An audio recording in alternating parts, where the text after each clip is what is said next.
Live. Welcome, welcome, welcome. Thank you everybody for joining us here once again for another exciting Blue Box session.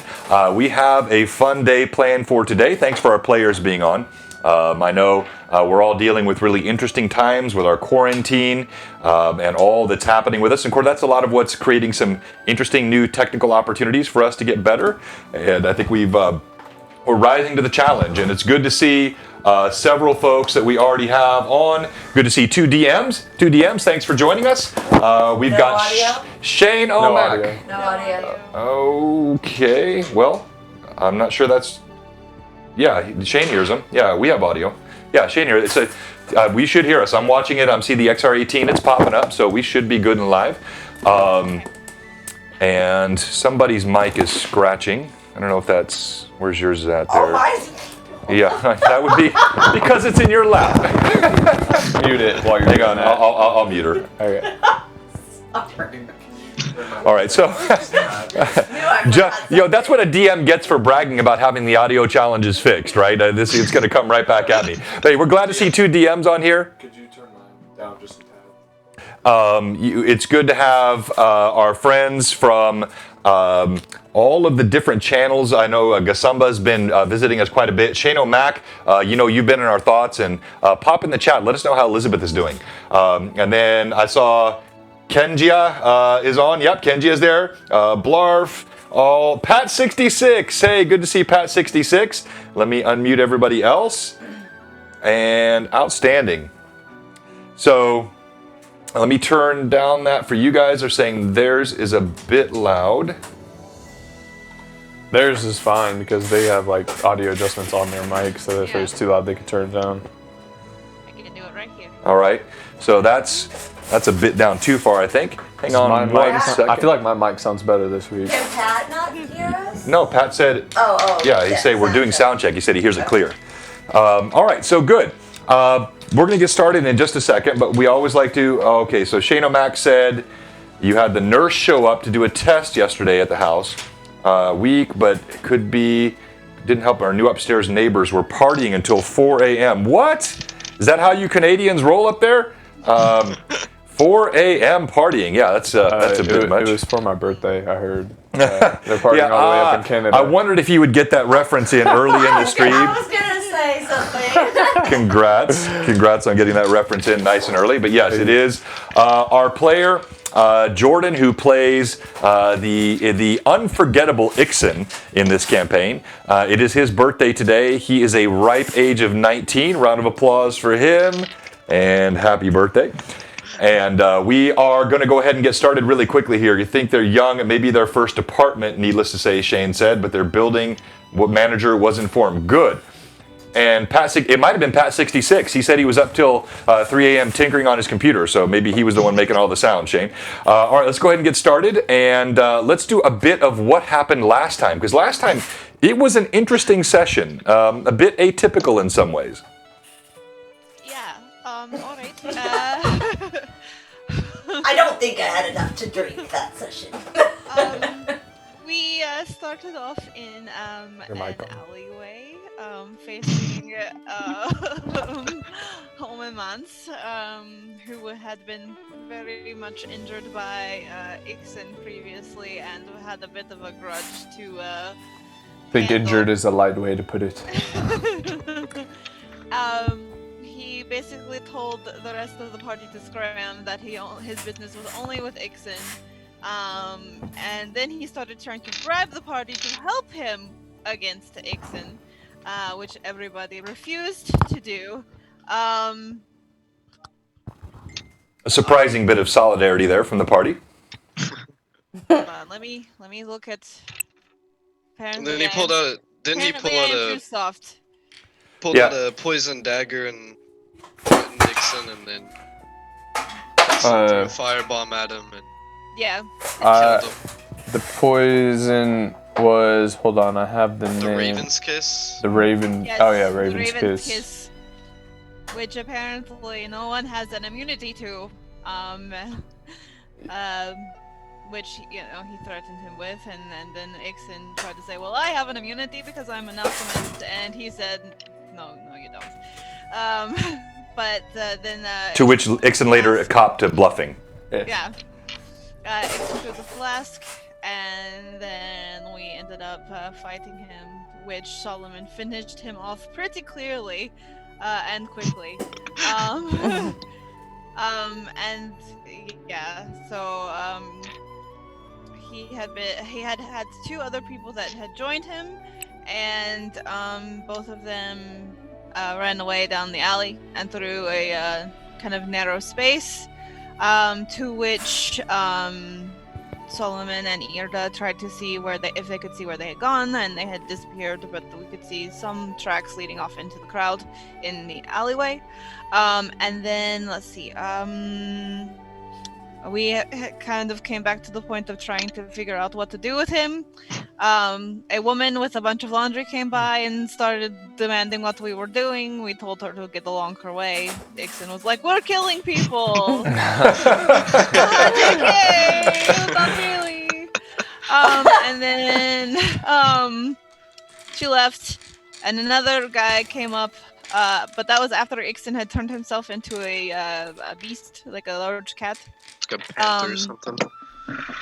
And by the way, you got a congratulations. I want to just jump in real quick. You got a congratulations there, Solomon. Your audio sounds fantastic. And Pat66 said, "OMG, Solomon is loud and clear. Congrats." Now, I will say you've shrunk again. My bad.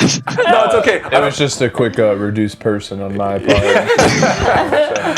I don't care if you sit tall or bring your camera angle down. It's all fine. But just when you look like you're coming to Irda's navel, that doesn't look so good. All right, go ahead, Irda.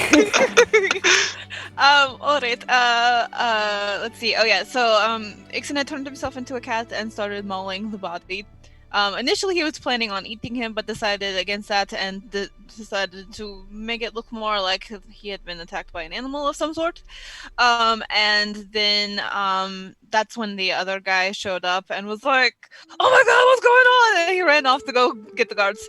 And we decided at that point to clear out the alley. And Irda was trying to figure out a way to save her friends from getting executed, potentially. So she went to the guards and said, "Oh my gosh, we just found this body here! It was a strange coincidence!"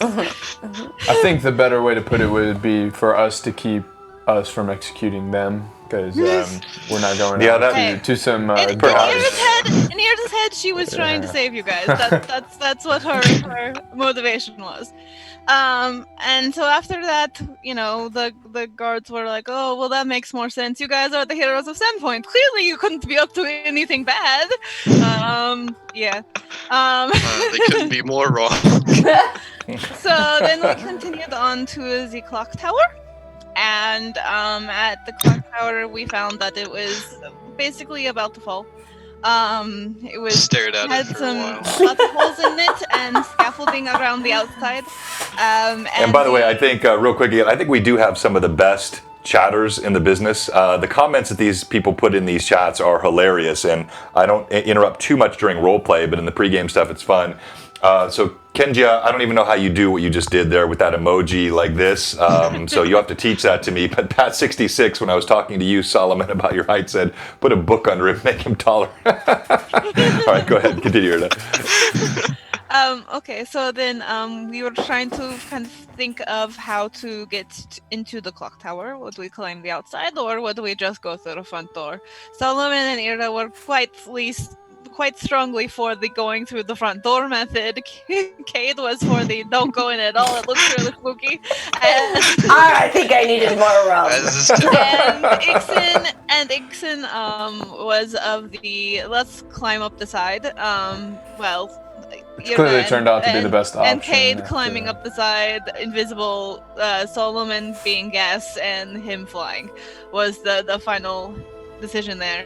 And then he decided to try to send Ray up, and Ray got a good way up there, and then got to a point out of the range of my Song of Strength, and started kind of struggling a little more because it's pretty tall for a little goblin fairy, and but he was so valiant. He got so close. He tried his best. And then he kind of crashed back down, but luckily he was caught. He took a little bit of damage, but overall he was healed and taken care of well. And thanks for his efforts. So then we decided to try the front door after all. We went in. There was a strange kind of construct creature sort of thing that looked like it was like stitched together, sort of abomination-esque thing. It was very powerful. We fought it. It was quite the struggle. We managed to defeat it after a hearty fight, and then started making our way up the tower. As carefully as possible, because some of the stairs were damaged. Thank you for the cheer, Camelise. Good to see you in today. In the first time in all the history of D&D, the players actually caught the DM hint about not all being on the same section of stairs at the same time. To be honest, it was a pretty blunt hint. Yeah. But I didn't catch it. No, it's true. That's why it got a little more blunt, I think, the second time.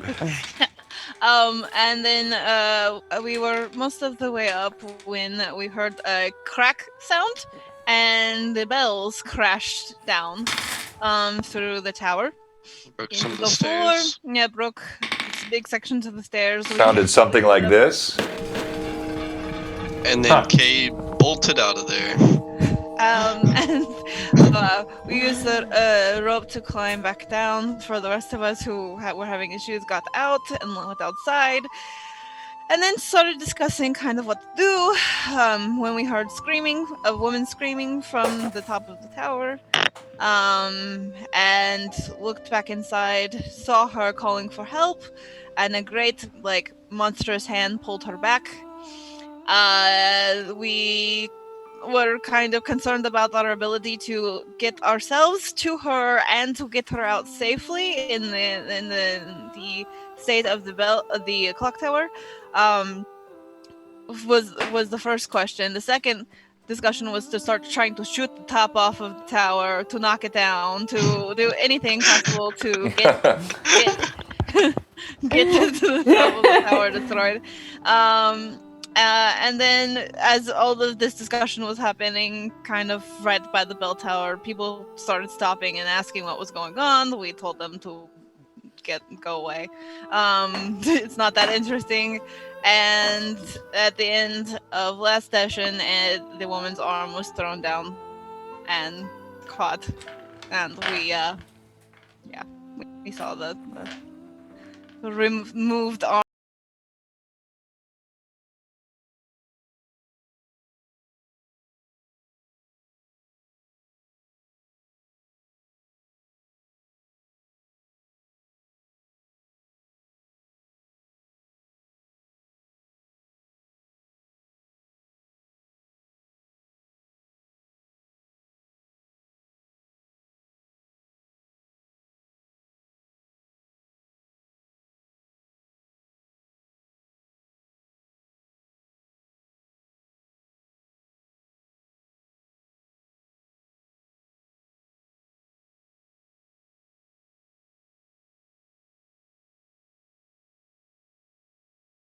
Right, it muted. It did it did its lovely out of the.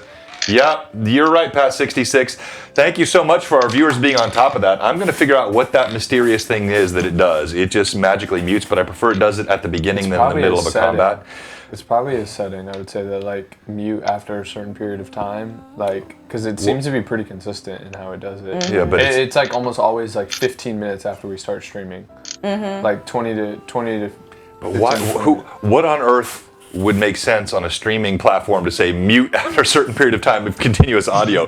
But you might be right. We've gone 3-hour sessions though and not had anything. And not recently. Not since you've got this, especially since you've got this new audio mixer. So it was before the audio mixer, but you're right. It is more recent. Certainly since the mic mixer. I wonder if it's something. No, but anyway. Well, let's not worry about it and bore our viewers. But just thanks so much for letting us know.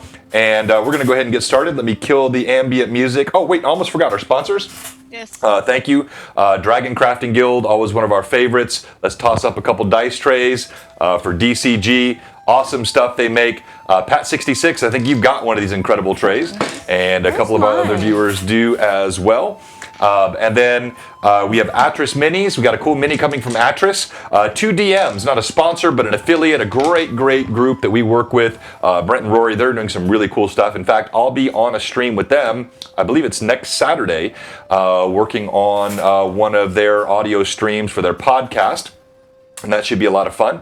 Other folks in the community that support us. And then I've been talking a lot lately about Lord Gasumba. And Lord Gasumba, great sort of friend of the show. And we're working on some things that are to come later this year. Because while we have always been Blue Box, and you recognize this old school original basic edition, and then we have the expert edition.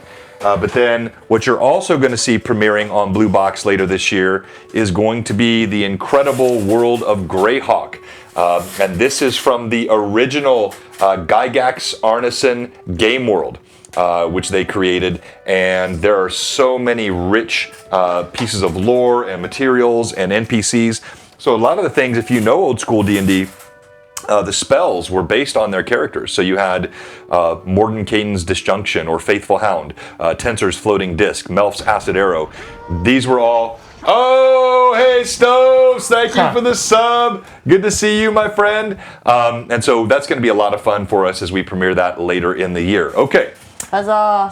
And don't forget, for our subscribers, we do have a Discord channel, and we can share that in chat again for anybody who might not have gotten that last week.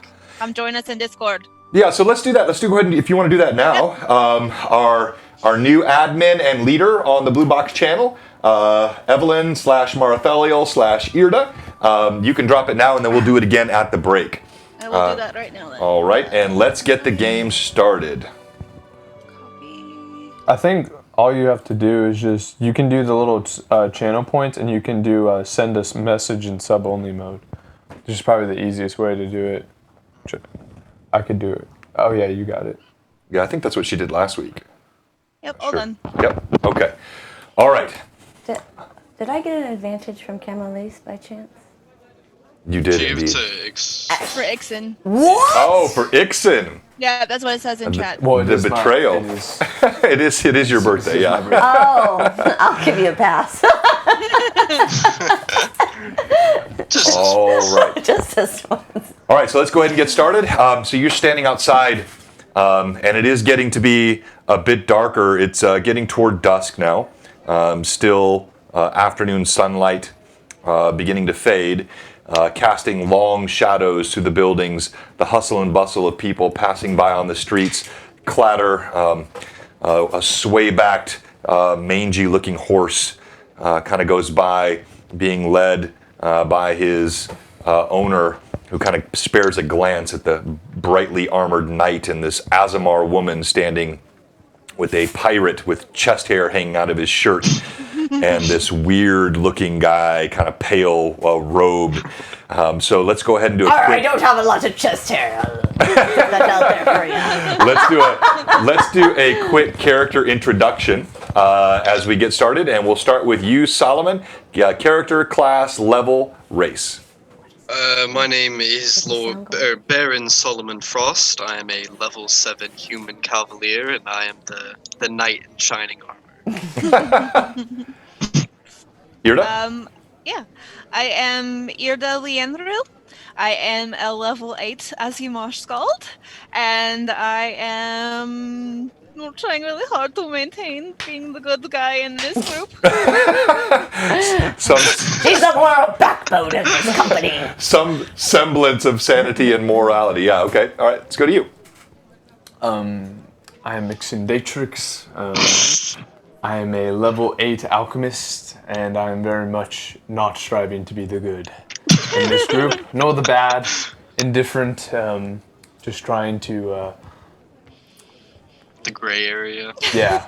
He is the gray of the group, king for sure. Of the gray. King of the Gray. I'm Captain Cade Colonel. I am a rum-loving, swashbuckling pirate. And I love witches, gold, and rum. Thank you very much. All right. So you're standing outside now as, and again, the sun casts sort of long shadows. And let me share the visual here for our viewers. I believe I want this one. Yeah. So you're standing here for our remote players. I'll kind of point you out with the laser here. So you're standing here. This is the inside of the Shadow Tower, which I'm revealing because you've already been in it. And you've got the various buildings, you've got the street here, passers-by, some of which bothered you in the last session, are chatting with you. The air begins to grow a bit chill. Begin. I think we have to go up. I think you're right. As much as I do not like the idea of climbing the side of this... Oh, I do not feel like it. So, I'm a pirate. Let me get my drink on, and we'll head up. Sorry, take a swig of rum. That's the spirit. Well, I just hope you know this would have been much easier had we listened to my idea the first time, as I did have the gaseous form potion. But then we would ready. have been up there, and there would have been the golem in there. We wouldn't have known. We didn't need to know. We could have just gone up and been fine and fought them. Well, it's good to know you have at least one supporter. Pat 66 still thinks your idea to blow up the tower was the right idea. It probably was. Thank you. Who cares about the innocents? Right? Oh. The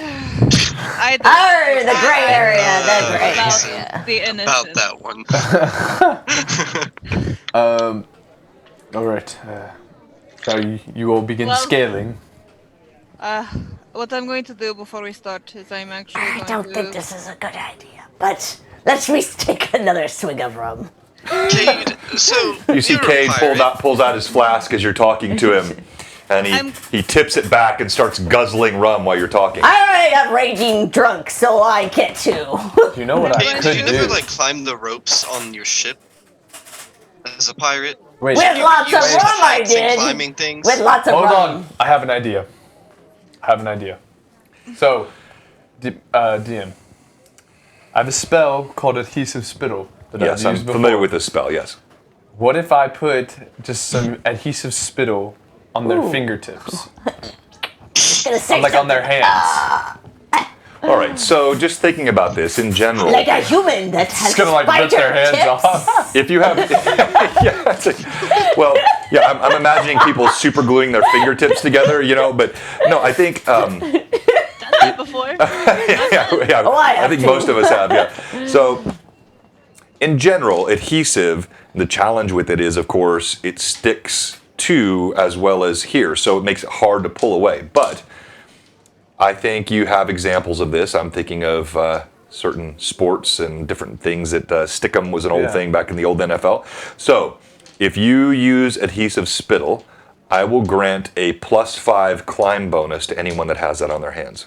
And I was going to say I can also use my Song of Strength as we go to help. I'm gonna give it to Solomon climb. because he has a lot of armor. So. Oh wait. Aren't you skilled in the climbing area, actually? I would say, let's see. What are your skills in climbing? I'm a decent climber. How are you in climbing? Oh, I think I can do it now. I climb ropes on my ship. Alright, I'll just give it to you. High and mighty, Solomon. Irda, I assume you're a good climber. I'm okay. But it would help. It would help if I'm trying to play my music with one hand. There would be that. You offer a good point. I put it on Irda's hands. All right, so Irda, you see Ixen, he unstoppers a vial. He puts it in his mouth, kind of swishes it around, and then he asks you to put your hand out. And I just kind of extend it a little warily. I don't spit it all out, but I'm just... He dribbles a bit of spittle onto your fingertips. I just don't think this is a smart idea. All right. Okay. And so I pull out my flute with my other hand because I can play enough notes with one hand holding it to my mouth to play the Song of Strength. All right. So Irda, some passersby kind of jostle one man. What, you going to stand in the middle of the road all day? Kind of try to push around you. Yes. Yeah, if we want to. The Song of Strength is +4 to strength, right? Irda plays her flute. I will tell you for sure. I cannot remember. Kind of hauntingly echoes through the alleyways. Song of Strength. Use the raging song to inspire his allies to perform superhuman feats of strength once each round. While the Skald uses this performance, allies within 60 feet who can hear may add half the Skald's level to a strength check. Yeah, so that's a +4 because I am currently level 8. Okay. All right. So everyone gets that +4. And then I have the plus whatever from +5 from the spittle that Ixen placed on your fingertips. Great. So let us climb. All right. So where is said climbing happening? Do we see any The scaffolding. I'm assuming on like the left side of this where the scaffolding is. Yeah. So again, you can kind of see the tower. It does have scaffolding, as I mentioned. It also has broken pieces. Some of the outside covering has started to peel and crack away. Go ahead. As we look around it, can we see any openings where the at the top, where the actual clock tower top would be, to get into it? Yeah, go ahead and roll D20 for me. Add your perception. Okay. Yeah, the sun is. Wait, no, we saw the stair. Yeah, I know. Oh, sorry, she did.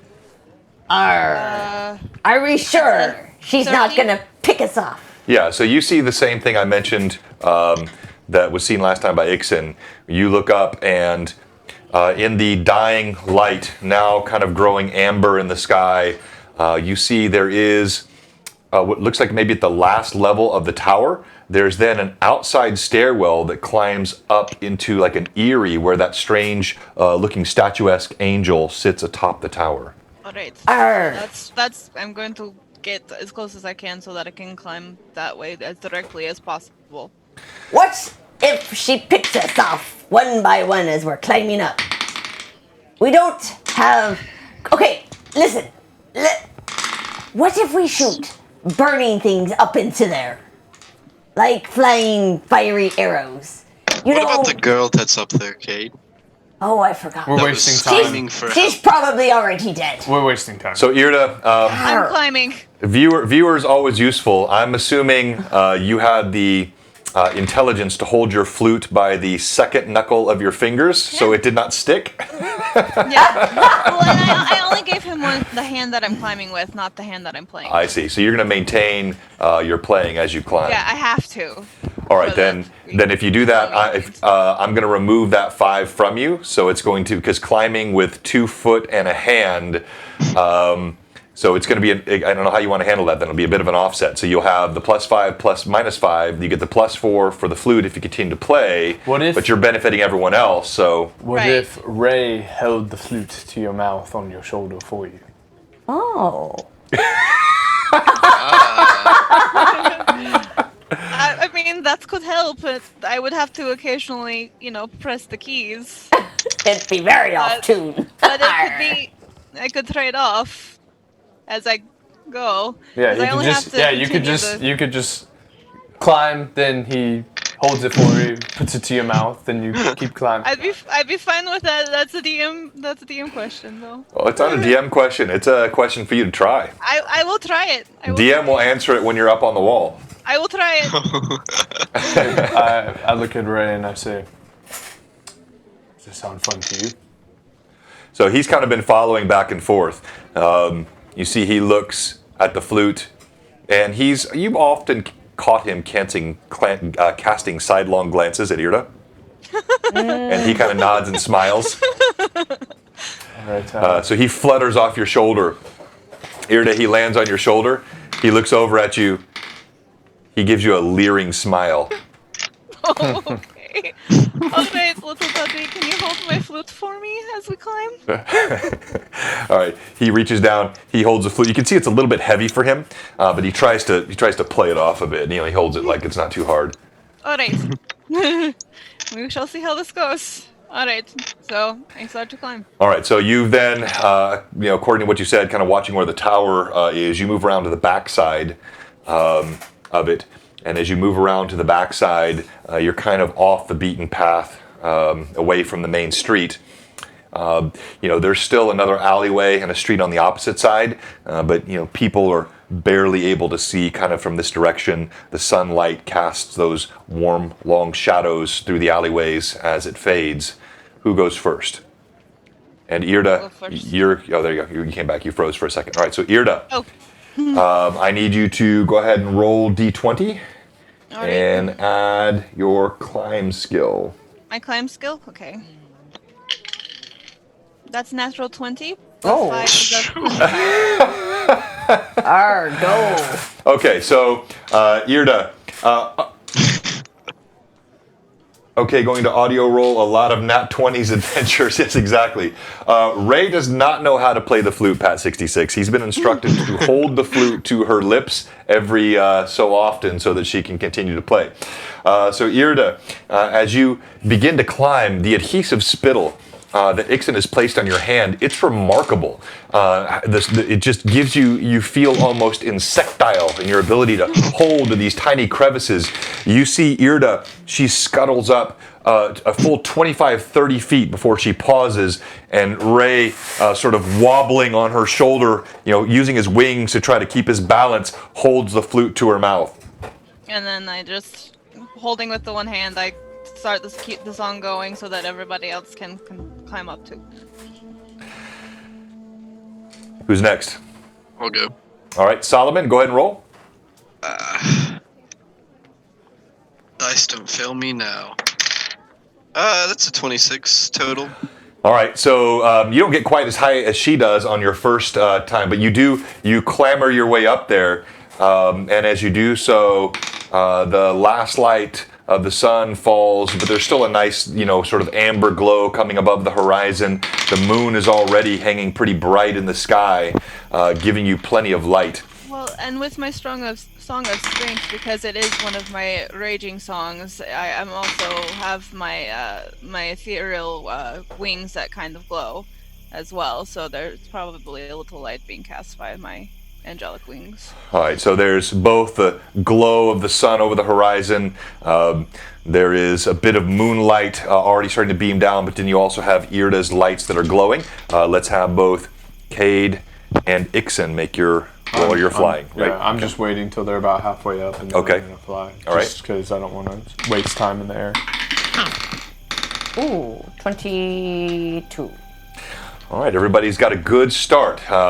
It's a very tall tower, but you all get close to that sort of 25, 30 foot mark. And you feel there are many crevices. There's occasional bits of the actual construction, boards that stick out of the side of the walls. There's scaffolding that's busted in some areas, but you're able to get up quite quickly. So let's go second round. Go ahead, Irda. Okay. So I roll. Don't adjust your cameras at home. That is a blue tint of night that you're seeing. So, what I add my skill? Do I add the adhesive spittle and the raging song? Well, you're going to know just the raging song because you're using one hand. So the adhesive spittle is canceling out the fact you only have one hand. So that's 19. Okay, yeah, so a little more precarious this time, but you get another 30 feet up. You're beginning to get a little bit tired. You can kind of feel some burning in your limbs. Go ahead, Solomon. All right, that'll be a 16. All right, Solomon is, you're heading up. You see Irda ahead. You look up. You grab a handhold. A piece of the stucco's type of covering breaks off in your hand, but you're able to kind of grab back on with the other. You see a piece of rock, a piece of the facade of the tower kind of comes down towards you. You move your head out of the way, but you make it. Let's go to you, Cade. Oh, that's not good. 7. I didn't want to go anyway. Cade, as you're at, wait, so that total of 7 includes the bonus from her? No. And your dexterity? Yeah, no. I'm supposed to And include... didn't you have like a liquid like courage or something? No, that just... Yeah, that's just for combat. But you would have doesn't give me any your penalty. base skill, which would include any climb bonus you have. But if you have none, still dexterity bonus applies. And then she's giving you. What was that? She's giving you. She's giving you +4 with the flute. Oh my And gosh. Ray holds the flute again to your mouth. You play it once more. You continue to feel the surge of strength that 14. comes from her song. A total of 14. Yeah, so as you're ducking out of the way of Solomon, what he kind of cast down upon you, your footing gets loose, but you kind of grip to the tower tightly and restabilize yourself. You're able to all get up. So you're now 60 feet up. This tower is 180, but looks like the stairwell is about the 150-foot mark. Okay. So you have 3 more of these. Oh, dear. All right, go ahead, Irda. All right. Your arms burn, your shoulders burn. Okay, that's not bad. That's 22. Okay, so no issues. The flute, the song, the incredible adhesive spittle. You smack your way up. You're also a bit lighter than some of the others, so you have no trouble. You're now 90 feet in the air. You look over. It's difficult not to have a bit of vertigo as you look down. The people look smaller and smaller. You're now looking over all the tops of the buildings. Smoke is pluming up from several of them as they warm their homes for the night. So let me just do a quick check. It doesn't look as though anyone has seen you to this point. The combination of moonlight and shadow is giving you a bit of cover. We go to you, Solomon. All right, that'll be a 16 again. 16 again. Okay, so same thing. You scrabble. It's a bit difficult a couple times. You feel like you're about to lose it, but you manage to get up close to Irda. You are now really questioning your decision to keep wearing your armor. It is really weighing you down. Your arms are burning. As you look up now, you're quite confident it's going to be very difficult for you to make it up another 60 feet wearing all this armor. Cade. You've got it. I believe in you. Oh, huzzah. Cade, the liquor, That's it right. warms your blood. That's right. You look over and you feel no sense of vertigo. You feel a sort of electric charge of courage. It reminds you of climbing the ropes up onto the top of the crow's nest in your ships.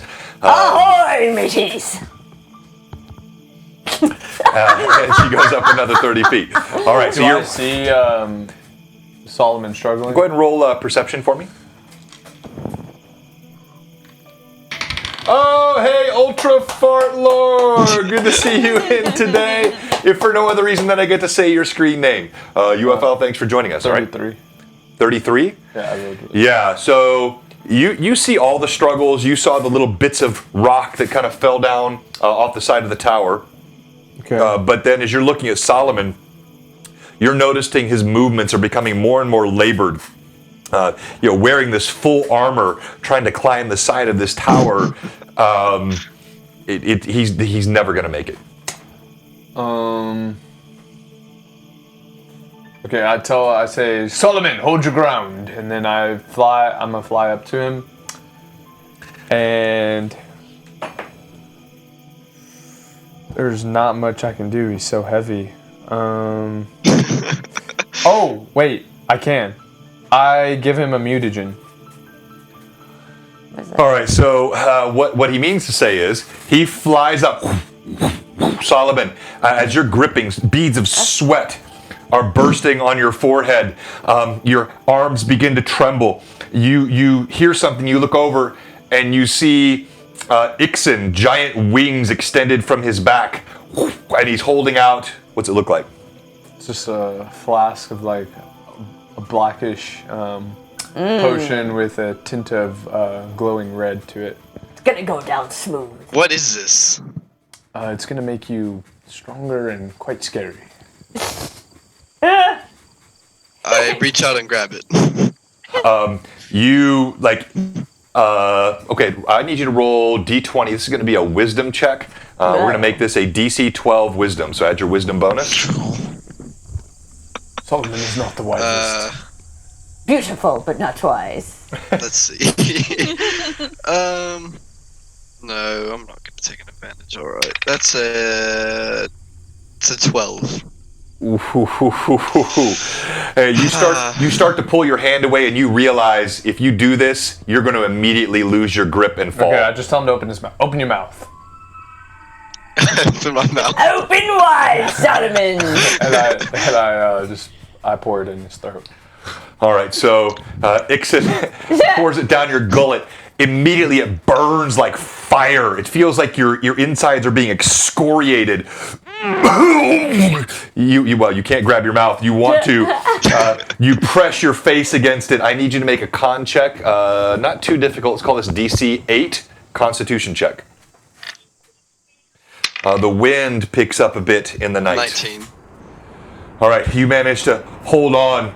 The wind starts to buffet against you, but you feel. What does he feel? You feel your hands start to grow a lot, and they get claws on the edges of them, and then you feel fangs start to form in your teeth. Your eyes start to bead a little bit, a reddish color, and your handsomeness slowly fades from your figure. Oh, Solomon's not too pretty, is he now? No. So you just did what to him? What was the mutagen? It basically gives him +2 strength. Okay. +2 strength, constitution, and what's it called? It's just called mutagen. Okay. Yeah, but I mean, it's linked to a spell, or no? It's not. It's just a potion. Okay. I get, like, I can brew it at any point in time during the day. He should have got 20 just for looking like that. As you feel this happen, all of a sudden, also you feel pain. Oh, Natty TV, good to have you. Gives you a happy birthday as well. Very nice. So you feel your muscles swell, and they start to push against the armor. The plates strain. The leather starts to constrict. But you feel enormous power surging through your body. We go to you, Cade. No witches for you, Solomon. Oh, 21. All right, you skirt up the side. Solomon, go ahead and try. With my newfound strength, I try. Ooh, that's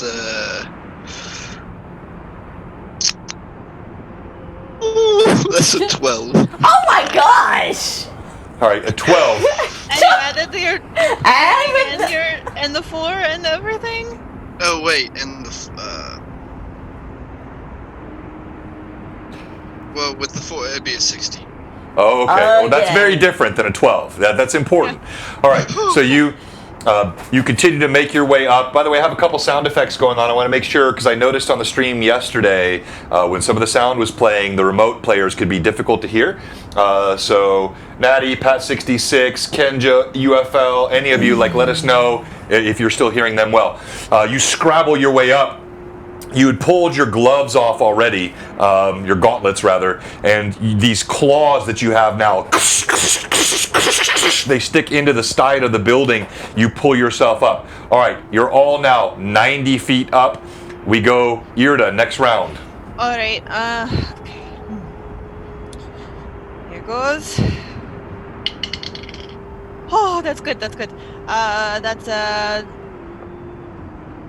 24. All right, you shoot up the side again. Ray is doing a fantastic job holding that flute to your shoulder. You play it every so often, and the sound wafts down to those below. Oh, whoops, wrong button. Thank you. Wafts down to the sound to the town people below as you play the flute, and you feel the surge of strength continues to flow through you. We go to you again, Solomon. Ixon, are you just flying up to the top now, or to the stairwell, or what are you doing? I'm flying to the stairwell. Okay, so Ixon you waft up to the top. Well, I'm not gonna go like past the stairwell. Yeah, I'm sorry, I meant like the bottom of this thing. So you waft up to sort of the top of the tower. You can see you're now about 20, almost 25 feet below the landing, sort of a conical surface with a with the angel atop it, and you land on it. As you land on it, kind of lightly feel what it feels like. It creaks underneath your feet just a bit, but it holds. All right, we go now to Cade. Huzzah! Okay, so like a mutagen for me is basically like a skill. DM. So, Okay. So like I can brew at any time of the day. Oh my goodness! Just take me Okay. to the top. What's your Oh, cantrip. There you go. That's Oh, gotcha. Okay. All right. So you, Cade, as the rum just continues to, Oh, man, you that feel like rum, man. you're having to resist the urge to open up in song as you climb up. Can I You've been rolling crazy over there. It's like the lowest roll. It's like a 16. I know. All right. So you get for that. We're at the last section now. Solomon, make another roll for me. All right, that is a 22. Yay! I'm pretty A good roll. Okay. Outstanding. Praise be. Remote players, make sure you stay nice and loud. The sound effects still appear to have a bit of a muting effect on you, which we're going to continue to work on. Thank you so much, Pat66. You now are up there. Again, the wind sort of buffets. You grip tightly. You feel feral. You can actually smell warm blood in the air. We go now the last 30 feet. Irda, as you look up, you see Ixen. He's actually perched on the stairs above. Roll. All right, here I go. Oh, yay! That's a 25. Hey, huzzah! Okay. You skirt the rest of the Man, we're wings of the crawling tower. this tower like a beast. Why can I never roll this good in combat, man? That's ever the question, isn't it? You get up there, Ixen, you see Irda, she pulls up. Ray reluctantly flits off her shoulder and hands her back the flute. Okay, I take my flute, and I'm gonna take Ray real quick, and I'm just gonna give him a big kiss on the cheek, and then I'm gonna say thanks for the help, and let him go back to Ixen. Oh, he'll never be the same. So as he's about to leap off your shoulder, you plant the kiss on his cheek.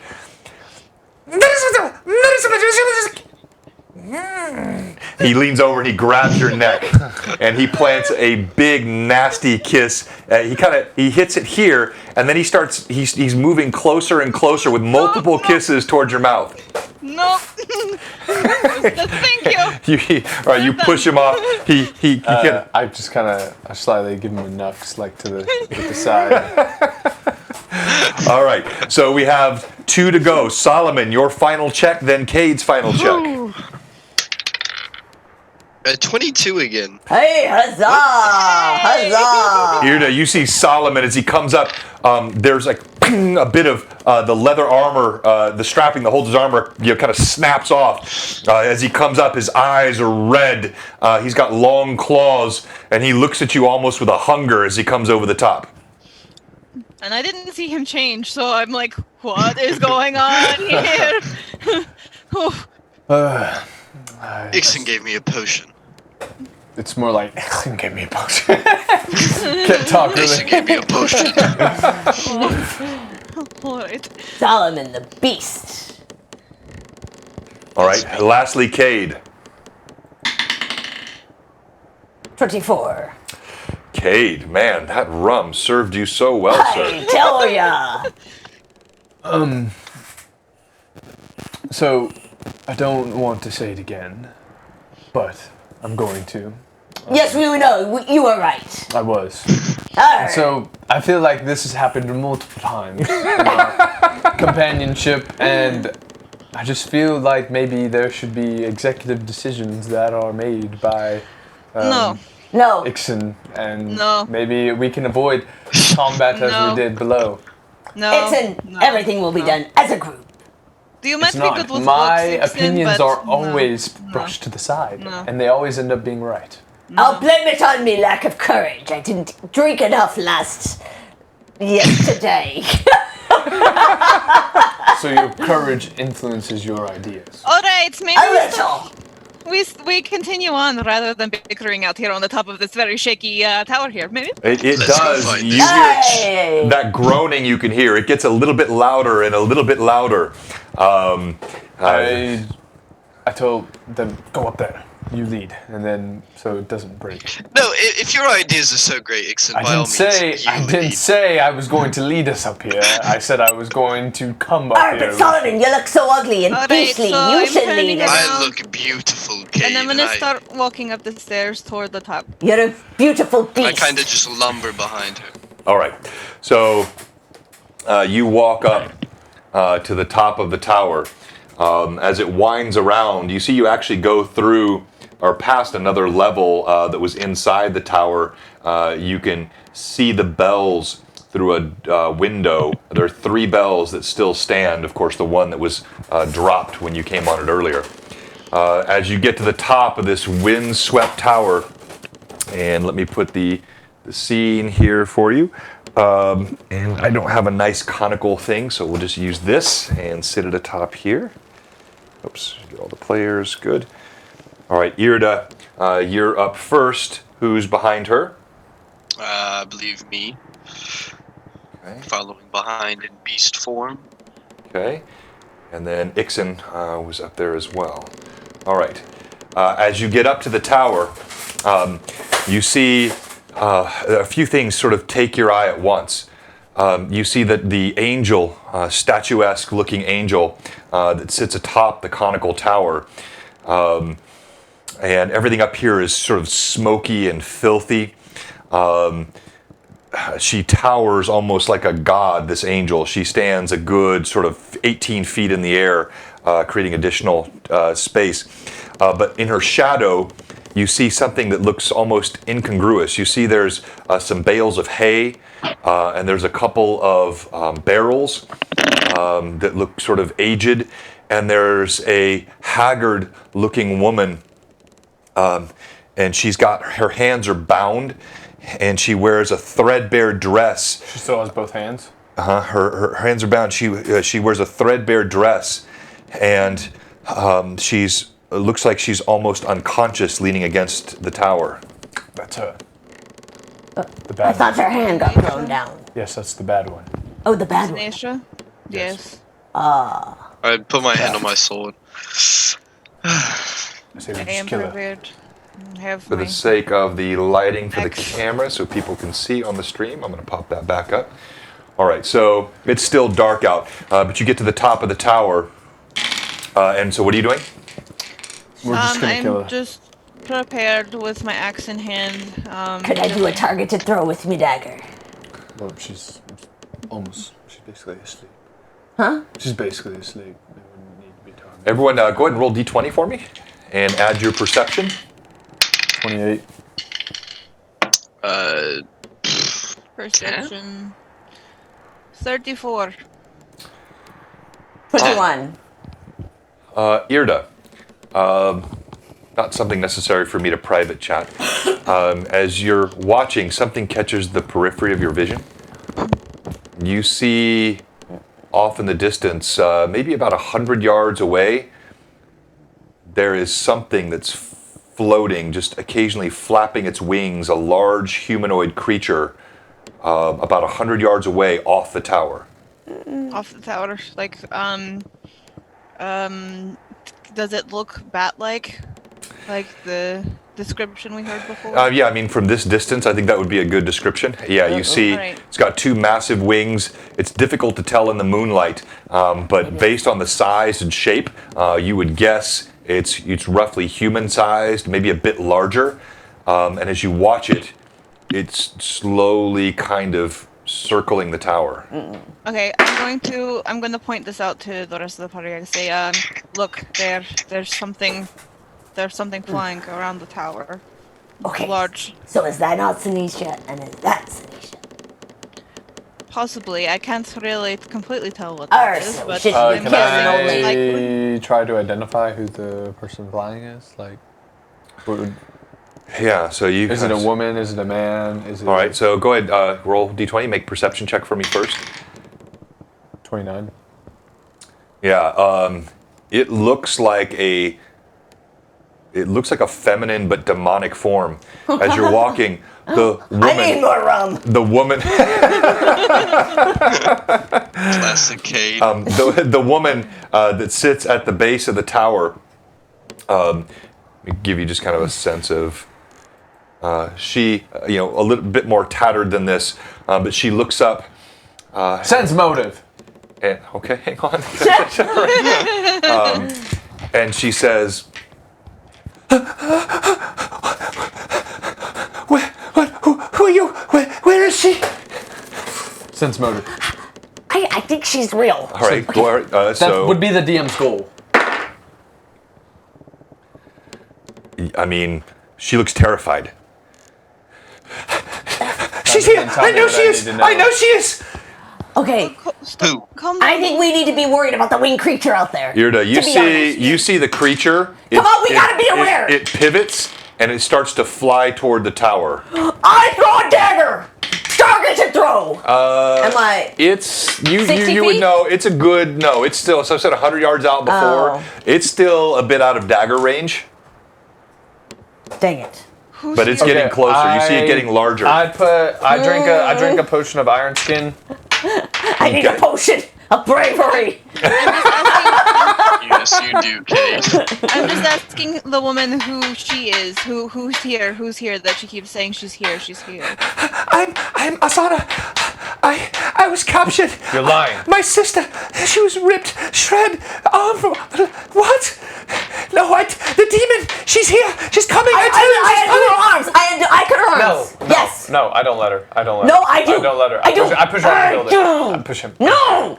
But Worry about the winged creature, you fool. Irda, you see as it gets closer, I undo her arms. I undo her arms. All right. You see, she rubs her wrists. They look raw and bloody. We've got to run. We've got to run. We'll be fine. The creature's getting bigger now. I throw a bomb. Go hide. I'm playing my raging song. I throw a bomb. My raging song. Okay, all right, everybody. All right, so Irda pulls out her flute, Is she getting close enough that I can throw a dagger? plays her raging song. Pat 66 said, wings, "Drink your rum." Oh, I'm Cade." drinking it, Pat. I'm drinking it. You see her angelic wings, the ethereal ones that have become a little more substantial appear and snap outward with the glowing, gentle outlines of golden feathers. Yes. Do I sense her? And so +4, +4, -1, remember. All right, can you give that to him Fun and again? I don't will think everybody heard that. I'm sorry because I was distracting. Go ahead and say the whole thing again. What do you look like and what do they get? Okay. So as the raging song begins, you see the kind of shimmer that happens along with her rage, and the outline of angelic wings appears. They're still kind of ethereal, but they have become more solid. You're starting to see like the outline of golden angelic feathers all over the wings, and they snap outward. Anybody who wants to take the bonuses, it's +4 strength, +4 con, +4 to will saves, -1 to AC. Oh dear, that was a lot of information. Yes. So, too sad gives you a little welcome, Solomon. There may be some kisses blown here in the future. All right, so you all have that bonus. You see the creature as it gets closer. Do I sense her close enough? Because I'm going to. And so, actually, so she's not at the tower, and I see what you did there. It was actually helpful, but I think I really want to keep this here where you can see what's on the platform and what's not on the platform. And I forgot, I'm using the War Razor, not my axe this time, because I borrowed that from Solomon last time. And Camelise, thank you so much for the cheer for Cade. And huzzah! good to see Gasumba with us. Hello, Lord Gasumba, just in time for the TPK. I mean, for the combat. Okay, so as the creature gets closer and closer, you've got your bomb. You uncork it. Let's roll initiative. All right, do it. And we want to make sure for our... Oh my God! with our amazing winner-take-all party initiative system, I'm rolling next time. the DM rolled a 6. My birthday. I roll. So I believe it has advantage, or it has initiative. It does. As the creature gets closer, I wanted a dagger! You see its body is limbed in fire, green and red. It's on this side of the tower. It lets out a bellowing blast of flame. Everyone roll D20 for me. Should have known it. Do we D20 add add what? No, just Oh, I need crap. your natural D20 6. scores. 8. 16. Okay, good. And quick check audio again. Everybody on the stream remotely, can you hear the players while the battle music is going? I know I can normally be heard. I won't do this all stream, but a quick audio check because we had a challenge yesterday. Say your name. Solomon, Irda, go in order, please. Solomon. Irda. Ixon. Captain Kate Cardinal.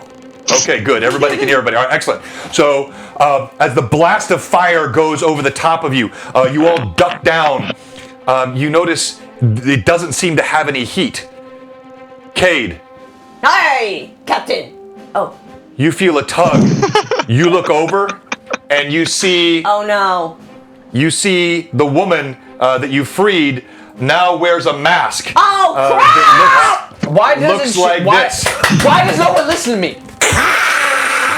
It has snake-looking sort of. I have my dagger in my hand and I need you to make 2 saving throws. no! The first one is it's a will save DC 12. Oh Solomon, gosh! when What? would Wait, that wait, listen to me? And wait! then- What We did have you a give me? plus 4 to your will saves What, right plus now. 4 to my And will then save. the second is a will save DC 16. So it's a 2-tiered save. Solomon could be a bit louder. All right, so you said just stay as loud as you can, but I think you're Back doing to well. normal. Yeah, exactly. All right, Kate, your first save, DC 12. This mask, you feel as you look at it, your joints stiffen. There's a tingling that goes through your hands. I'm gonna need to take an advantage. All right, so using advantage, tossing in a Dragon Crafting Guild dice tray. Yes! All right. And I didn't even need an advantage. Can I take it back? Well, that was not the more important one. All right, now I need you to make your second save. I'll take another advantage. The first one was sort of the tingling. Now this deeper stiffening in your joints. DC. Oh, praise God! I needed that Oh. advantage. I rolled a 1 with the purple dice. All right. Erase both of your advantages. I did. All right. You resist. Suddenly, all of you, none of you noticed this because your eyes were all affixed. You see the demon that you were following, whose flame came out without heat, suddenly vanishes. And where once a woman stood, Oh, crap. now you see this massive snake-like creature. But I have a dagger in behind and I get her in the throat. How many years have we played for this DM? And yet you still don't learn. I have a soft heart. What can I say? How many years have we played for this Oh, DM? that's an I love that. interesting. Oh my gosh! Really? Madonna. She wields these 2 blades, a serpentine tail. I have watched you, intruders. You will make a fitting sacrifice for my king. I don't like her. Initiative again. I also didn't don't go. like her. I know, because there was no combat. There was no combat that round, so it was like a What? right. It was like because you were all focused on the illusion. But I had a dagger in me hand. Can I take You it were real all quick? focused on Wait the a minute. illusion. Wait a minute. I have something. Hold on. No, Hold I on. said I threw a bomb at her. No, you threw a bomb at what was circling No. here. Yeah, no. Did I not say as soon as we walk in, I throw a bomb at her? No, yeah, Jordan. Ixon, stop. All right, initiative. Initiative. Are you serious? Initiative, 5. DMS 5.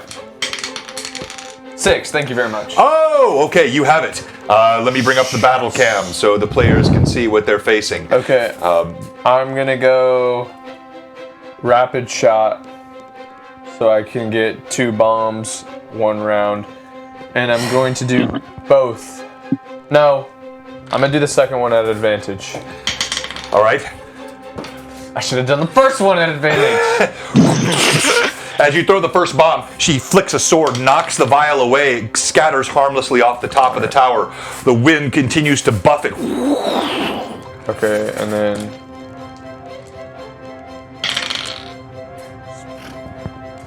Maybe 23. Does that hit? Again, she's very quick.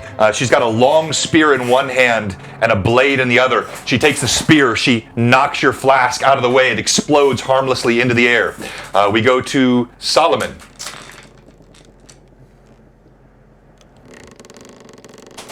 Solomon. I am going to use precise strike. Okay, roll to hit. What are you trying to do with this precise strike? I want to try and cut one of her arms off. Okay. Or not necessarily cut them off, but just go for her arm. That is, my first roll is a 29. That's a total of 29? Yes. That just hits. Ooh. Alright, and the damage for that is 20. You swing your blade. No, that's 26 because of precise strike. Okay, you swing your blade. 26. You do in fact catch one of her arms. You open a deep red score across it. She hisses in your direction. I hiss back. Irda. Wait, I still have a second attack. Oh, sorry. Yes, go ahead. Your second attack. Thank you. For my second attack, I'm going to swing around and just try and right. All right. hit the other side. And that is a, it's a 19. Okay, your second attack, you hit. It hits part of the scaly side. Your blade, the jagged edge of it kind of ratchets along the scales, but does not penetrate through. Cade. Oh, me? Oh, yeah, Irda. So, yes, Irda, then Cade. Okay, so I pause my song momentarily, which I will use my quick action at the end of my turn to resume it. But for now, I'm going to reach into I have one of my components pouches that I'm wearing, and I pull out a handful of mica, and I open my hand and I towards her, and I use glitter dust, and that it blinds creatures and outlines any invisible creatures within the range of the spell is 180 feet, but the radius is 10 foot. Okay. And what's the save? DC 16 will save. DC 16 will save. Oh, wow. Okay. She has a very, very good will save, so... yeah, so you blow it. As you blow it toward her, it sort of hits her glitter all over her body, but you notice it doesn't even seem like she's breathing.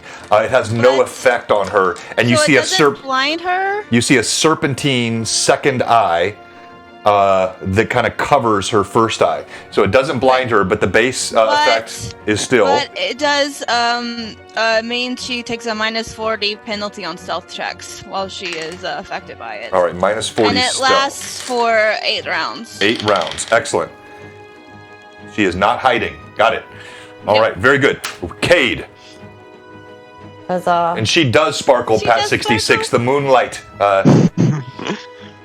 She was already a pretty monster. All right. I'm going to use an advantage. And I'm going to use... Oh, wait. Maybe I should use that on the second one. Oh yeah, and if there was anything invisible around her, it would be. It would. I caught that part. Yes, I did catch that part. Nothing else appears, which is somewhat reassuring. Very reassuring. Oh my. Total is to hit 31. 31. That is a hit. Oh, huzzah! Huzzah! Vital strike for the second one. All right, roll your second attack. And I'm going to use an advantage. Her focus has moved sort of towards Solomon and Irda. No. You come in from the side. 28. That is a hit. Both are hits. Oh, huzzah! Okay, so the first one I did precise strike. So... You didn't call that.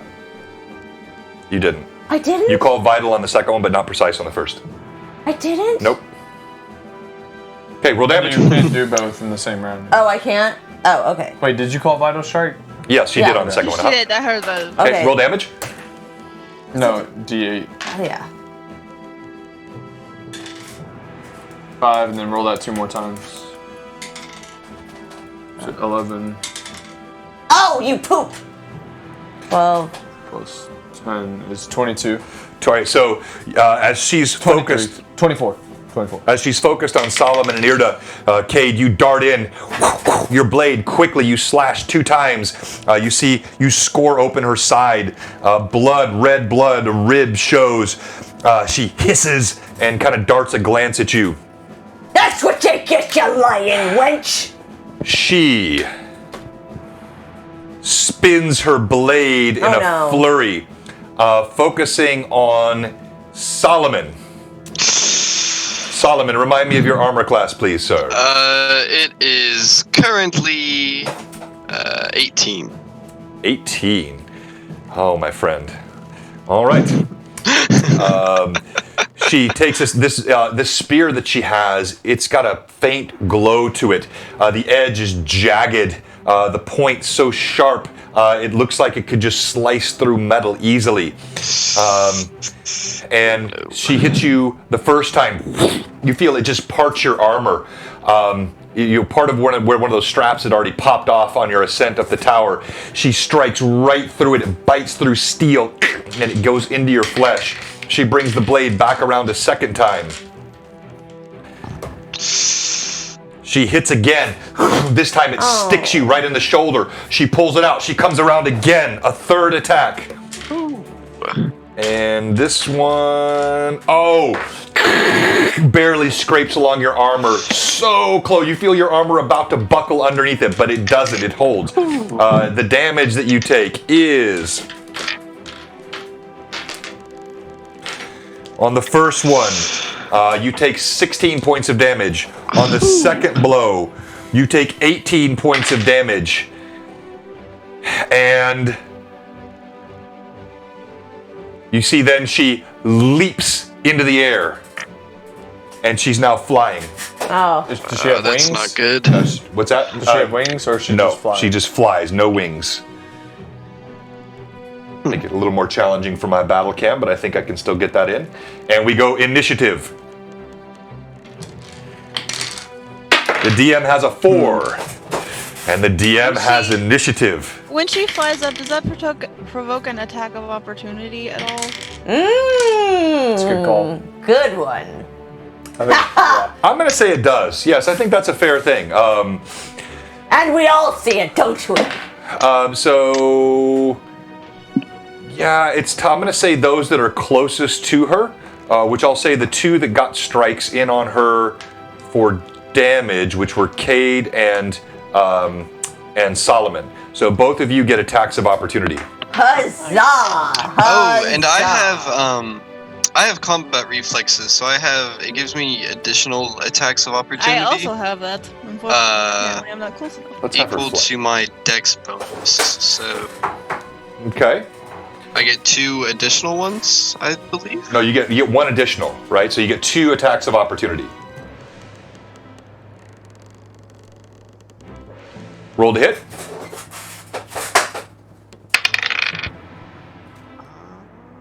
That's a 27 for me. You swing at her as she comes up.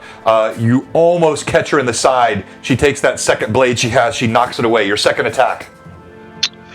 All right, this one is it's a 18. It's on the scales of her tail now. Does no damage. Cade, one attack of opportunity. 1 attack, but I'm gonna make it worth me a while. You doing advantage? Yes. Oh, I thought I heard 2 dice. That's why I asked. Oh yeah. Okay. Yeah. That's not a D20. Oh yeah. She does advantage with a D20 and a D12. I would not have gotten far with that one. All right, I'm gonna try a precise strike. Okay. We gotta off this chick. Oh, huzzah! All right. Do you have improved critical? I don't think you do yet, right? So that 19 is not crit threat range? No. I don't? So that is a hit, though. That is a hit. Not Roll even on damage. my master class? Not yet. Roll damage. Improved critical's a feat you'll be able to take soon, but you don't have it yet. Come on.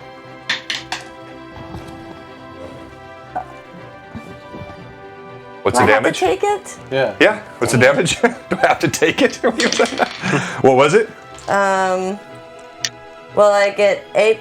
What is the... Please help me. All right.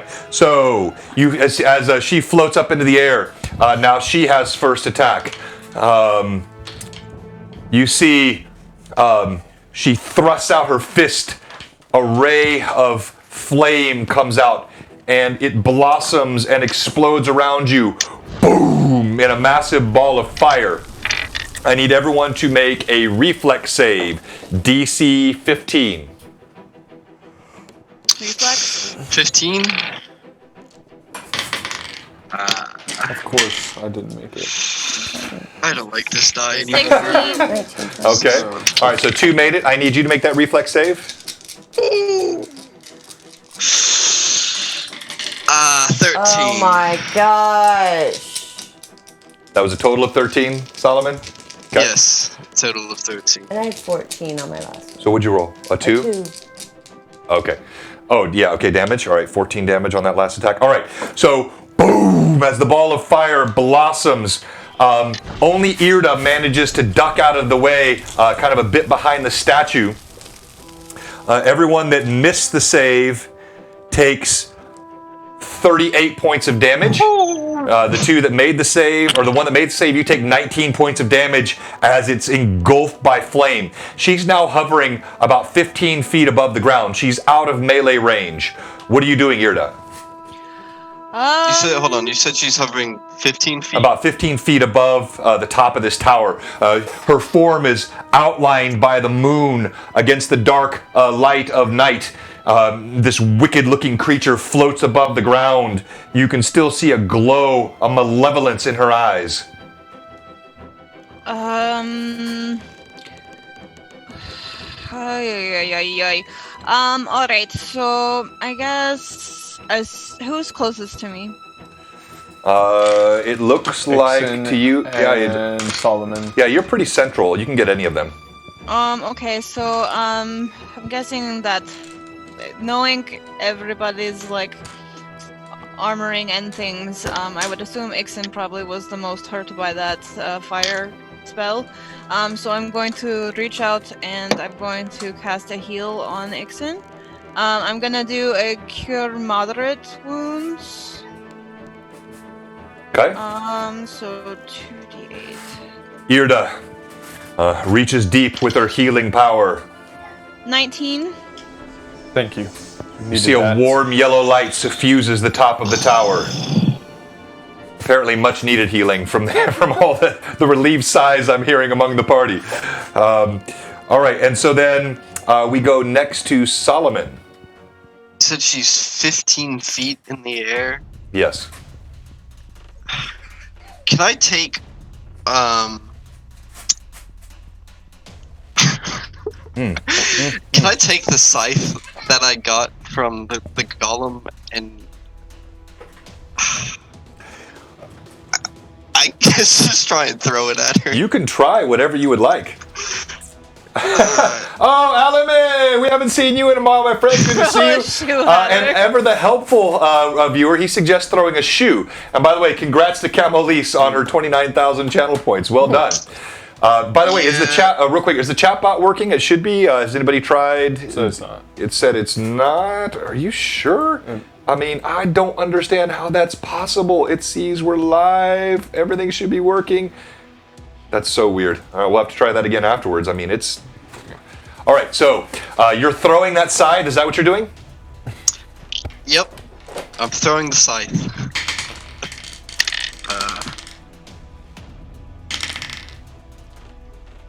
Let's see. Pat 66, I'm going to guess that lag is on your end. Sorry about that. I'm not seeing any lagging frames or anything happening here on our side, so... Yeah, it's doing the same to me. It is. Interesting. Well, let's just do a quick here. Sorry to break the immersion. but let me just make sure we don't have an internet problem. I'm guessing this is a Twitch thing, but let's just do a quick check here. I'm not getting a notification of any drop frames on my side, which is normally what happens when my connection is bad. So what this tells me is it's probably Twitch that's struggling. And yeah, that would be correct. I'm pulling crazy fast speeds here. My down, ridiculous. My ping is good. And then lastly, let's see what my up is, because that's the most important. My up should still be, I'm going to guess, yeah, I'm pulling like 30 to 40, 20, yeah, 30 up. That's fine. So I'm sorry, guys, if you're seeing any lag, that's got to be a function of things that are going on the Twitch side. It's not something with you or with us, and we'll just have to kind of power our way through it. Okay, so when you throw this side, what exactly did you roll, sir? Should I roll it with my regular attack bonus, or? Yeah, you roll. You give me what you think your total is, and then I'm going to make a modification on my end as you throw a weapon in which you are neither proficient nor which is intended to be a missile weapon. No. Roll a 20, man. Roll a 20. It's a 16. Okay. You succeed in making a really well appreciated donation to the people of Magnamar as you hurl this. It goes over end over end. You just lost another weapon, Solomon. Now hold on. This is a pretty crowded street below. Oh no! Let me see here. What's an appropriate? Let me think about this. And that would be 180 feet down. Wow. You know, a penny dropped from a. Yeah, that. Okay. Right, you do not hear. You do not hear any screams. All right. We go to.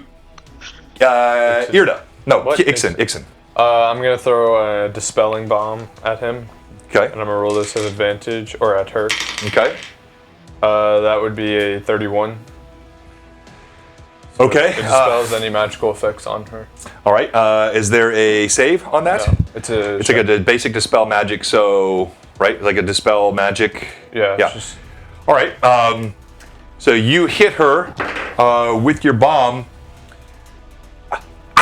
She lets out a cry, and you see, takes out a beggar, Pat 66, and she falls right in front of you, Cade. Hey! Ixen successfully dispels her flight. Is she up in the air? No, I just said she just fell. Damage? She does not. It's a good question, but no, she's no longer flying. Okay. Don't feel like doing it anymore. I have 2. All right, here we go. Come on, roll high, die. I'm on for 28. That hits. That just hits. Okay. Oh, I don't have Vital Strike anymore. Nope, you've used your Vital Strike. Oh. Roll for your second attack. All right. Well, I hit once. Come on. 20. Huzzah! Oh my! I think I probably missed. Wait. No. Oh wait. 29 for your second. It's 12 on your plus 12 on her second attack. No, it was plus 11. Plus 11. Yeah. 28. Oh, it hits. Yeah. That hits. Oh my! You hit both times, barely. As she lands, she's a bit off kilter. You slip your blade in twice as she hisses. Do I only get my precise strike once? Yes. Combat? Oh man. Oh, that's nice. Okay. Oh! Okay, total damage. 22. Cade. 2 mighty blows. You see she's bleeding from several places. She looks quite strong still, but she is bleeding everywhere. And we go to initiative. All right. I got it. And the DM on group initiative. Oh, good. The stream is smooth now. I'm glad to hear it. Oh, I have a seize opportunity. Thank you, Twitch, for working out whatever was going on your end. You can save it. Must have been those guys at Critical Role kicked off a stream or something and just brought everything to a grind. That's right. And DM has a 5. She is on fire. Let's see. And yeah, so like you were attacking as well. So you're all kind of surrounding her. Let's bring back the battle cam so everyone can kind of see the combat as it's happening. She's no longer flying, so we're going to get it right over the top there. Beneath the shadow of the tower cast by moonlight, you see this blade right at Ixen. Your armor class, remind me again? Oh. Did I take your thing? I don't know, did you? It's up to you. That would be the It's up to correct you. answer. It's I a think- 19, and if you took it, then No. No, it was a good question armor on the class? fall. Oh. it's a 19. But you again, took it, so 15 it's a feet 19. would be a nominal fall even for a human to take damage, But I have plus depending. 6. And then, this is a demonic creature with a serpentine-scaled tail, which will That's probably a absorb as spell, she hits. so So DM 18. determines that distance of fall not enough to cause damage. All right, I do believe I took the. Oh, Okay, so so I you- took it climbing up. Is it still No, you took applicable? the No, Raging this is Song. Yeah, you different. definitely took the Raging Song. That's why you've been hitting on a couple of them. So it's a... sounds like you took it. What's your armor class? Ah, poke. 18. It's- 18. First blow hits. It bites deeply, Cade. You feel warm blood. It slices through muscle. Second attack hits as well, down to bone. Ooh, all 3 times. What? The scythe comes back with it. It is clearly almost supernatural. No, it is not almost. It is supernatural speed. You take 12 points from the first blow. Ouch! You take 19 points from the second blow. It pokes into your shoulder. You feel it. The blade scrapes against the bone. Right here next to your clavicle, right here next to your shoulder. Pops. The third blow. Oh my gosh! Again, deep. Another 19 points of damage. Scrapes along your sternum. 19, so 38, 20, 50. 50 points of total damage. Are you still conscious or alive? Barely hanging on! Salty dog of the sea! Yes, I know. Old school, I use D6 per 10-foot drop, which would normally be, again, for like a basic humanoid, but based on her physiology, not appropriate for her. All right, so we now go to Solomon.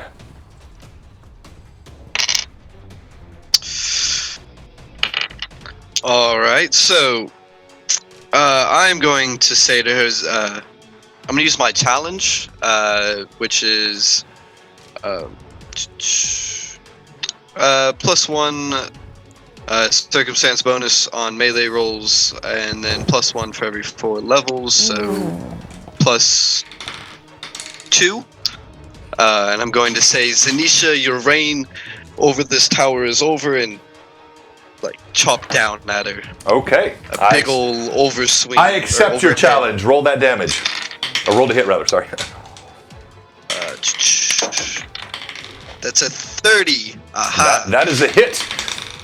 As her head pivots towards you, your blade bites in. Roll your second attack.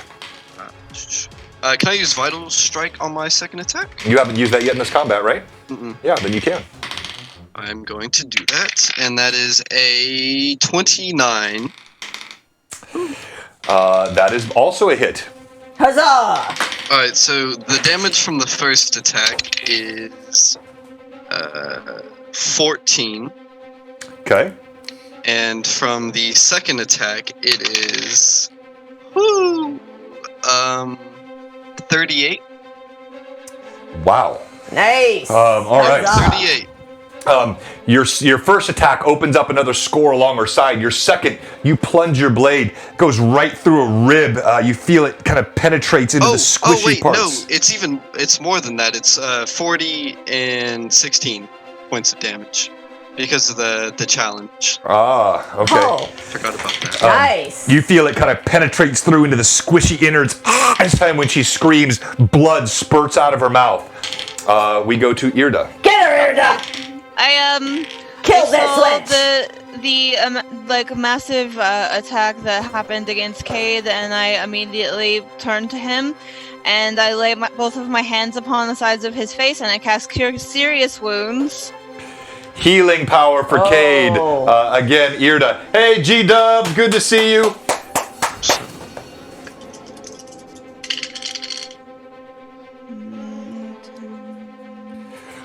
She writhes atop the tower, blood now spurting from several wounds, but the light in her eyes, it's a deep, deep crimson red. 22 she sneers. Points of healing? 22 points of healing You're for you, an Kate. angel. All right, and we go to Ixen. I'm going to throw a shock flask at advantage. Okay, using advantage. That is a 20. Oh, my best mate, you get him. You throw it at her. Get her. Get her. This serpentine, she just sort of turns sideways. The flask flies by. That is a 28. Is that a crit? What's that? 28? That's a hit. Is that? Oh, okay, so that's a crit. Oh, I'm sorry. I thought your first one, you said you rolled a 20. He was confirming his crit. Oh, I thought. Oh, No, I thought it was a total 20. it was a nat 20. You got to clarify Yeah. that. You don't say You 20, were son. You say excited. nat 20. Yeah, You weren't okay. excited today, man. That is a confirmed critical. You gotta do a jig or something. All right, here we go. He just goes low key I know. 20. Well, what? It's Ixen's demeanor. I keep it. Cool, comic collection. That would be. Oh no, I rolled the wrong ones. Roll them in this trace. Oh, you see. Okay. 70. All right, and this That is. sounds like a good one to All me. right, you see Ixen throws a flask. As it strikes, it explodes with electric sparks and energy all over the creature. Zanisha screams out, Ixen. Tell me what it looks like, my friend. Oh, huzzah! You see, as he throws this flask, he actually kind of misses quite a bit. It strikes the ground, but then you see a bolt of lightning. It seems like usually when you see this, it like surrounds and there's lots of little tendrils that surround the creature. When this one hits the ground, it seems like just one straight bolt. And it goes straight through her heart and just blackens it all. And then there's just a big hole right in the chest. She falls back, thuds against the tower. It was good guesses on the stream. It's neither one of those things, but both good guesses. She slams to the ground. Her body twitches. That serpentine tail whips around. You have to step back. It goes into death throes, spasmodically moving even without the sentient control of her mind. Blood splatters everywhere. She curses and writhes, and then eventually twitches and goes still. Oh, huzzah, Ixen! And you're Using- left with just the using- wind on the tower. The King of Grey will keep ya. Yes. With a little bit of a flourish at the end, I end my raging song and I use my reviving finale swift action to give everybody back 2d6 hit points. So I'm gonna roll those right now. Oh, sweet, sweet. Again, Irda blesses the how long party do I with have her this healing. mutagen for? It's up. Or how long does this potion last? Yeah, it's already. You've already felt it fade. You kind of sink back into your armor. You know you have a couple of broken straps. Your So- bloodlust has ended. All of you guys plus me gets 11 points back. Thank you, thank you, thank you. 11 points. I Huzzah. rolled a 5 and a Yeah, 6.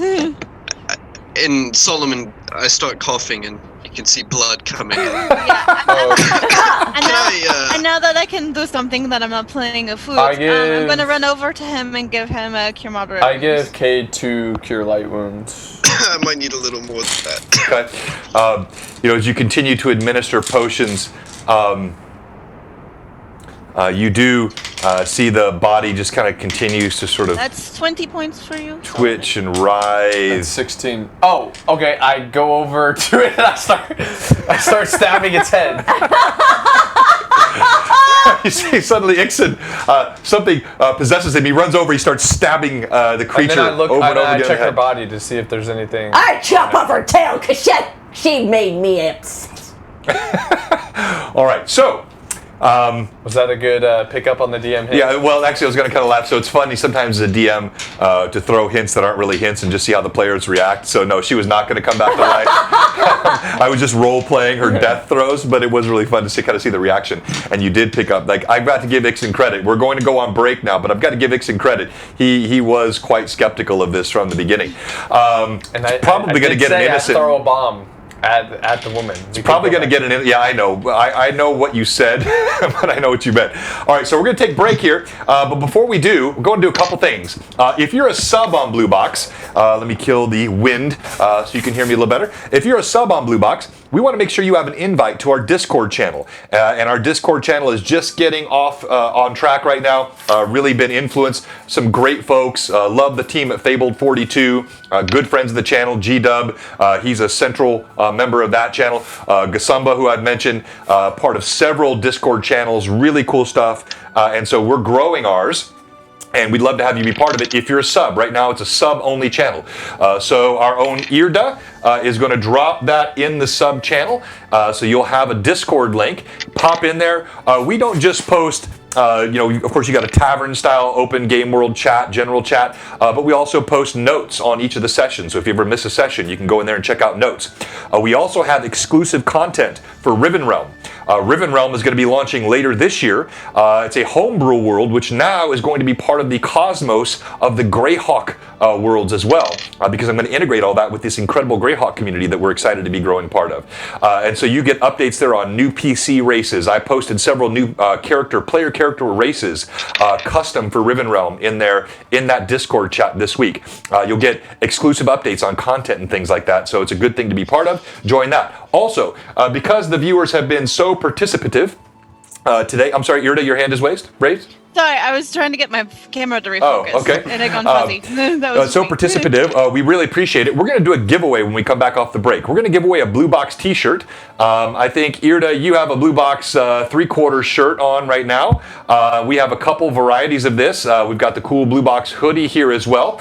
Now, one thing that's going to be exclusive for U.S. viewers right now, because we cannot send anything out with the quarantine. We still have some great folks like Shane O'Mac who are waiting to get their stuff because customs won't let us send anything out. So you got to be a United States participant to be on this giveaway. And we're going to give out, if you've already got a t-shirt, then we will either offer a sweatshirt or a mug. So we have Blue Box sweatshirts, t-shirts, and mugs. You'll get your choice of those if you have anything already. And we're going to do that giveaway when we come back from the chat. So we're going to take about an 8-minute break. Yeah, go ahead and reboot. They are fancy, G-Dubs. And thank you very much, Lord Gasumba. And we're going to go ahead and take our break now. We'll be back in about 8 minutes. Stay with us for the giveaway after the break.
And we are back. Thank you so much for waiting for us on the break, and we appreciate all of our viewers today. It's been a fun session so far, and yeah, actually, we were able to get something out. It was clarified here by my lovely assistant, Cade, that we were able to get something out recently. So if you're in Canada, we can get you stuff as well.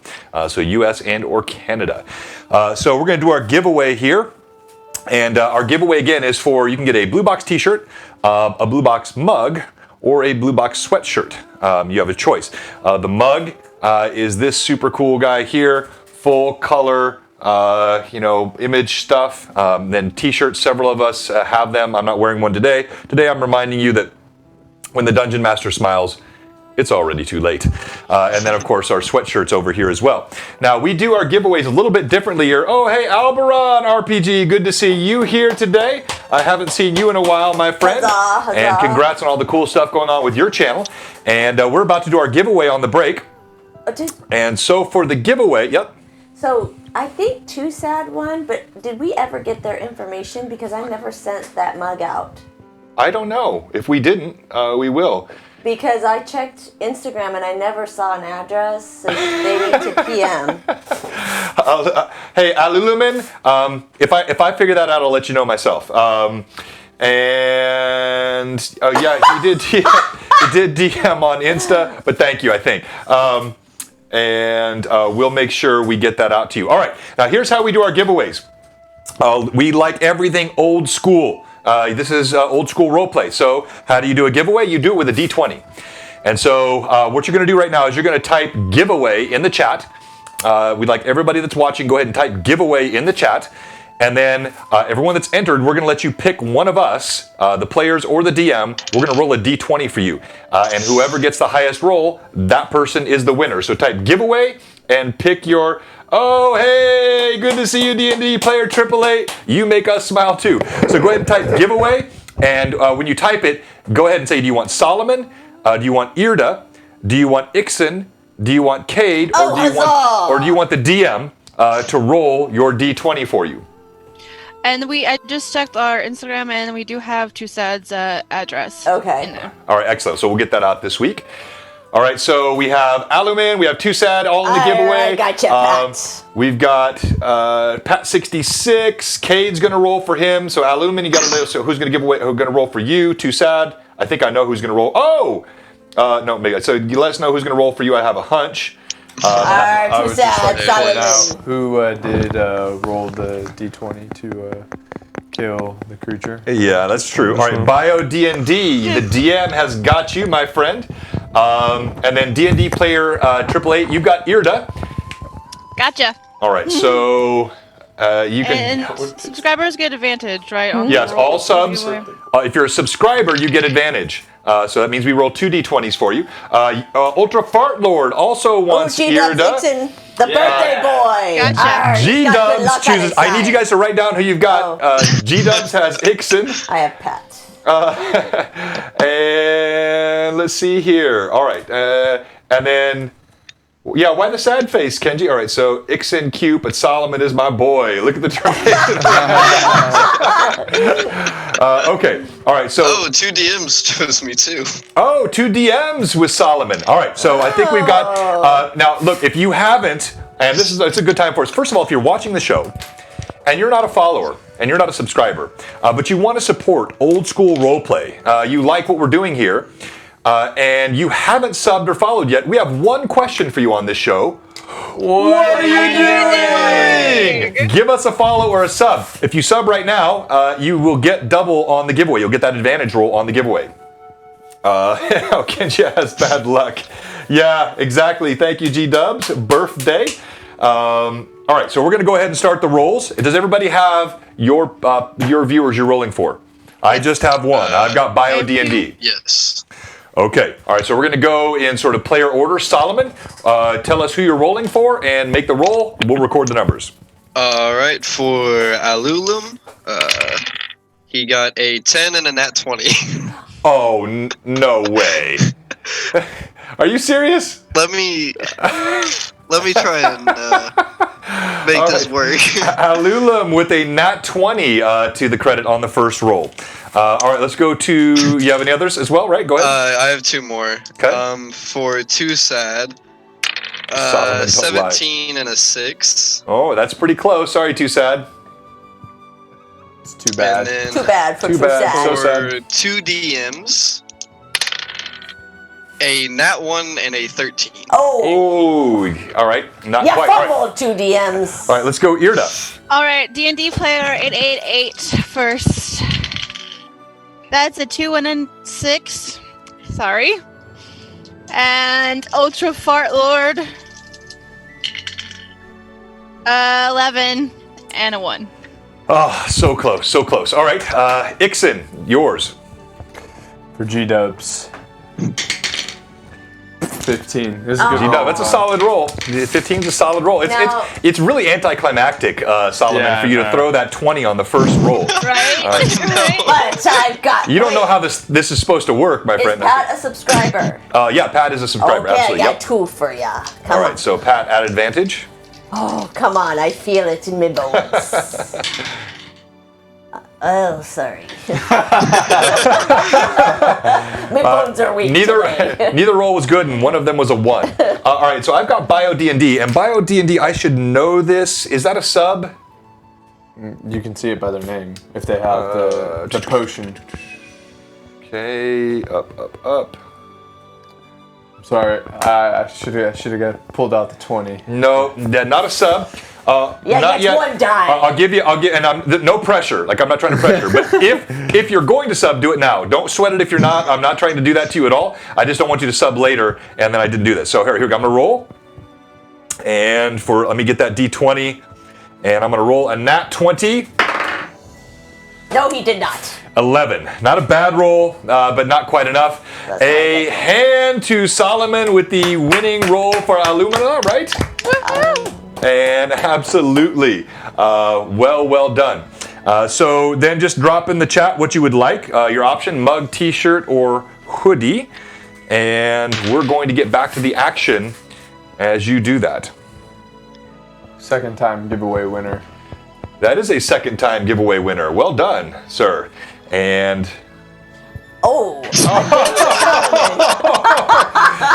okay, I'm sorry. No. Dates with players are not on the menu here. I think that might be against TOS. Yeah. It is. I'm pretty sure Twitch would ban me. They do that sort of thing, I've heard. I had a good There's friend. bubble for that. Yeah, I had a good friend tell me about a banning that happened here recently. All right, so it's Beyond D&D. Oh, Beyond D. Oh, that's super cool. All right, Beyond D, I got it. All right, so let's kill the ambient music and let's resume our story tonight. And thank you again for all of our fun viewers and players. Just a little bit of levity in the midst of an otherwise quite serious OG stream. So again, the wind bristles atop the tower. The body, now stabbed multiple times by Ixen, stops twitching. And I believe there was some searching going on. Look at the chat. I think a re-roll is in order. That is a Solomon. Wait. I did not know. So you, oh my gosh, Solomon, come on, man. All right. Yeah, bro. Oh, yeah, we can't have any like Belichick type football, air controversies here. So I thought he was a sub. Alalulum? I thought, so, yeah. So the second highest, I had a 15. Someone had a 16. I think we just have to go. No. I don't want to take all the time. So he's gonna roll again, new. But then who had? You had an 11. I had a 17 for Oh, that's two right. You're sad. right. You had a 17 for two sad. I don't want to take it away from Alan. He should. All right. Yeah. So it's like it's a DM mistake. We'll let it ride. Yeah, we'll you have to should have fix looked that. at the screen. Arr. That's on us. What's up? All right. Okay. So. That means we'll have to have another one next week. It is chill night air atop the tower. Solomon, I believe, or Ixen, I'm sorry, I believe you were searching the body. So everyone, let's sort of stay in initiative. We'll go in order. Irda, what are you doing? No, sorry, Solomon, what are you doing first? I'm asking to get healed and then looking around the room for any treasure or anything of value. So am I. I'm always on the look for treasure. I'm gonna use a few rounds worth of Cure Light Wounds on Solomon. All right. So Solomon, you got to hold still, so you can't search. You can't be sort of rummaging around while she's healing you. Yeah. It's like, wait, come here. That's fair. Right. So you got to hold still while she heals you, and you're doing the healing. I'll let you go ahead and roll those. I'll give you just a couple quick sound effects for healing, and then on the first one. the warm. Oh, hallelujah. That was not part of our master plot to get you to re-up your sub. Sorry about that. I'll comp you that sub, man. Thank you. All right, so... so it's 24. How are you looking, Solomon? Slightly more than half my normal self. Okay, I'm going to cast another. I think I'll be good for now. Okay, last one is 9. So I'll leave you with that much for now. Much appreciated. Yes. All right. Feeling almost back to new. Okay, all right. So you get the additional healing. Thank you. While he was looking around, or while he was getting healed, I was looking around. No, there are no short rests. We're not running 5e here, so the players are using whatever skills they have for the day. They're only long rests, basically once a day. We're playing by old school rules, so it's 3.5 as the core, but we borrow a bit of 1e, like our Party Initiative D6. We borrow from some other systems like Middle-earth role-playing for my crit tables. And then, of course, the 2 5e elements that I pulled in are Advantage and Inspiration, because I think those are really cool elements that let a DM give a benefit to the player based on their role player and their actions. But everything else is kind of old school, so no short rests here. It's mixed editions and systems, that's right. But you can, if you want to sort of, where do you moor your anchor, it's 3.5. It's sort of classic open gaming license 3.5, but then some minor mods. I probably should list those out on the channel so you can see it, but you can follow by 3.5. I borrow 1e, 2e elements, keeping things core, like initiative, and then I borrow 5e just for advantage and inspiration, creating a system, I think, which is true to the original path of the game, but some new updated mechanics for little tweaks. So thanks for that question. Appreciate it from our viewers. All right, Cade, are you checking the body? Are you checking... No, I'm checking the body. And I'm checking the room for treasure. Okay. All right. So, Ixen, as you look at the body, it gives its final sort of slow writhe on the ground. Blood leaks and kind of quickly moves off the subtle conical slope of the tower. You see it has that mask, which she had initially used but then took off. And it is like I showed there. It's a metallic mask. Looks like a Medusa. It's got the snakes and the tentacles, but it's actually just an iron mask. You see she's wearing a tunic of some kind that looks like snakeskin, tightly wrapped to her body. And then you also see that giant spear that I described. It glows lightly, as I mentioned before. You see she has a medallion that she's wearing around her neck in the shape of a very familiar 7-pointed star. Okay. I first take the... What was the first? Oh, the mask. I tried to identify the mask. All right, go ahead and roll. It'll be a 28. Yeah, so as you look at it, you use your innate alchemical and arcane skills. You sense this mask, when worn, gives a bonus on illusion saving throws. And then also... So like dispel illusion, pretty much? Like disbelief? Yep, exactly. And I love you use disbelieve. That's definitely an old school D&D term. And then also has the ability to either petrify for 1 round, that's your DC 12 that you had to make, or turn to flesh, and that's the DC 16. What does turn to flesh mean? It's turn to stone. Sorry, flesh to Hey, stone. we got a follower. Oh, hello, Taboria's Knight. Thank you for the follow. We appreciate that. Okay, I definitely. And don't adjust your camera to Borea's night.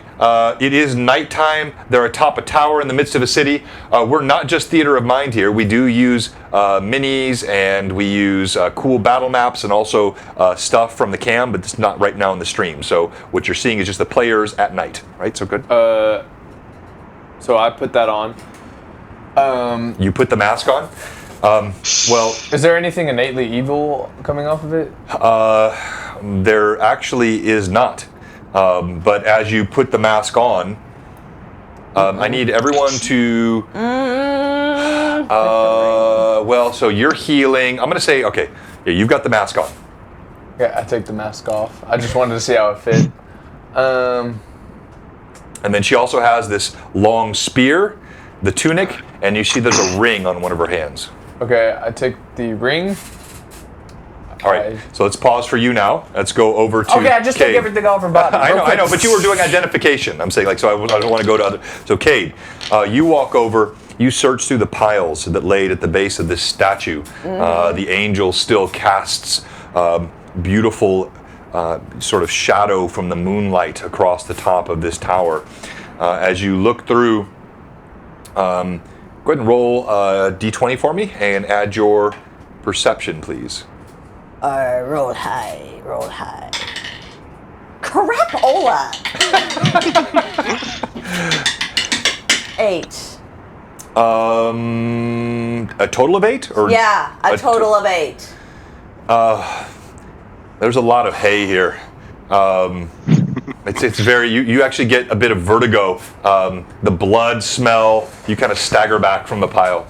All right, so all that healing has happened to you, Kate. So can I just call this a Medusa's mask? You can absolutely call it that. Okay, and am I smart enough to know that, like, can I control these effects, or is it just if they look at it? If you're wearing it, it's going to affect anyone that looks at you. I'm assuming this would be like a swift action, right? Just to, like, put it on. I mean, it depends on how ready you have it. I would say, you know, if you have some sort of, it's in your hand, if it's ready. I'm gonna put it, because I always wear my cloak. I'm gonna put it like right here above my cloak, so then as soon as we're ready to go. I will allow that as a swift action. Yes. That's cool. Yeah. So if any of y'all try to cross me. Oh, hey, Shane O'Mac, good to see you in. Hey, I missed it. Gasumba, my son. That's a great comment. Well said. Shane O'Mac, good to see you. Always keeping track of you and Elizabeth. Make sure you guys are staying safe. And I know the lagging is not us. I want to put that disclaimer out right now. I'm so sorry. It's just something going on with Twitch today. We've got full upload. We're quick. No, I think it's actually Zoom. It's freezing on Zoom, and that's why it's no. But that they would still hear. Well, actually, I could tell by battle map and stuff. But yeah, it shouldn't be. All right, let's move on. So, you're done healing, Solomon, Irda. What do you do? I want to go look at the spear. It's being held by Ixen. How does the spear feel in my hands? Unnatural, unwieldy. It's long and heavy. Okay, yeah. I say one moment, and I identify the spear. Roll. 26. You sense there is an innate power to this spear. So it's a shaft is made of a dark wood. The blade is thorn-like and barbed and sharp, as I described earlier. A successful crit with this blade will also cause a rage to come upon the wielder and give them the benefit of rage. Once per day, this spear has the ability to unleash a 30-foot radius of despair. Okay, I give that to Sir Baron Solomon Frost. So you can Alright, and does that have throw it out the window or something? Relay all the information that I gathered from it to him. No, it is Twitch. Yeah, it is Twitch. I'm sure it was. All right, so you have that. What else are you doing? I'm going to pop back to our normal. I'm going to Lighting. identify the rest of the items on her body, or try. Hopefully I keep rolling well. All right, so go ahead and roll on the ring. All right, I'm going to roll this one at advantage because I really... Well, first of all, I want to sense if there's any magic coming off of this ring.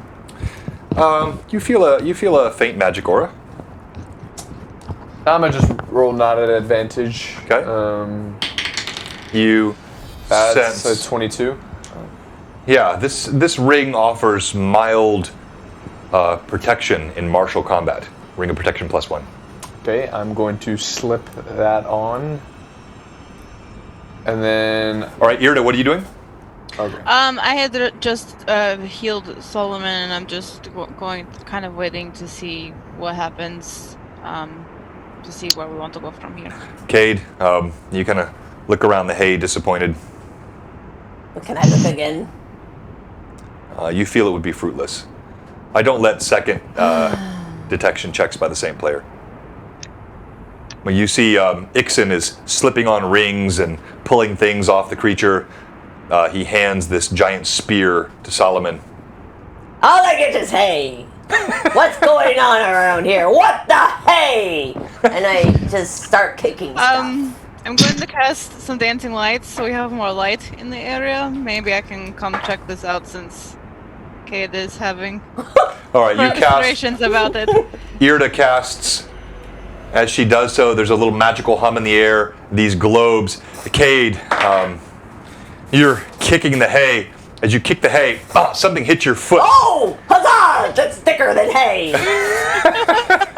You knock a tube out. It looks like a scroll tube. When I open it rolls down the conical edge of the... I grab it! I dive for it! Okay, roll d20 and add your dex bonus, please. I was gonna say, did I see that? Yeah, you're right there with her because you walked over and you cast it. You see this as well. Can I try to catch it if Cade does Okay, not? so both of you make a dex check. Roll Okay. d20, add your dex bonus. 6.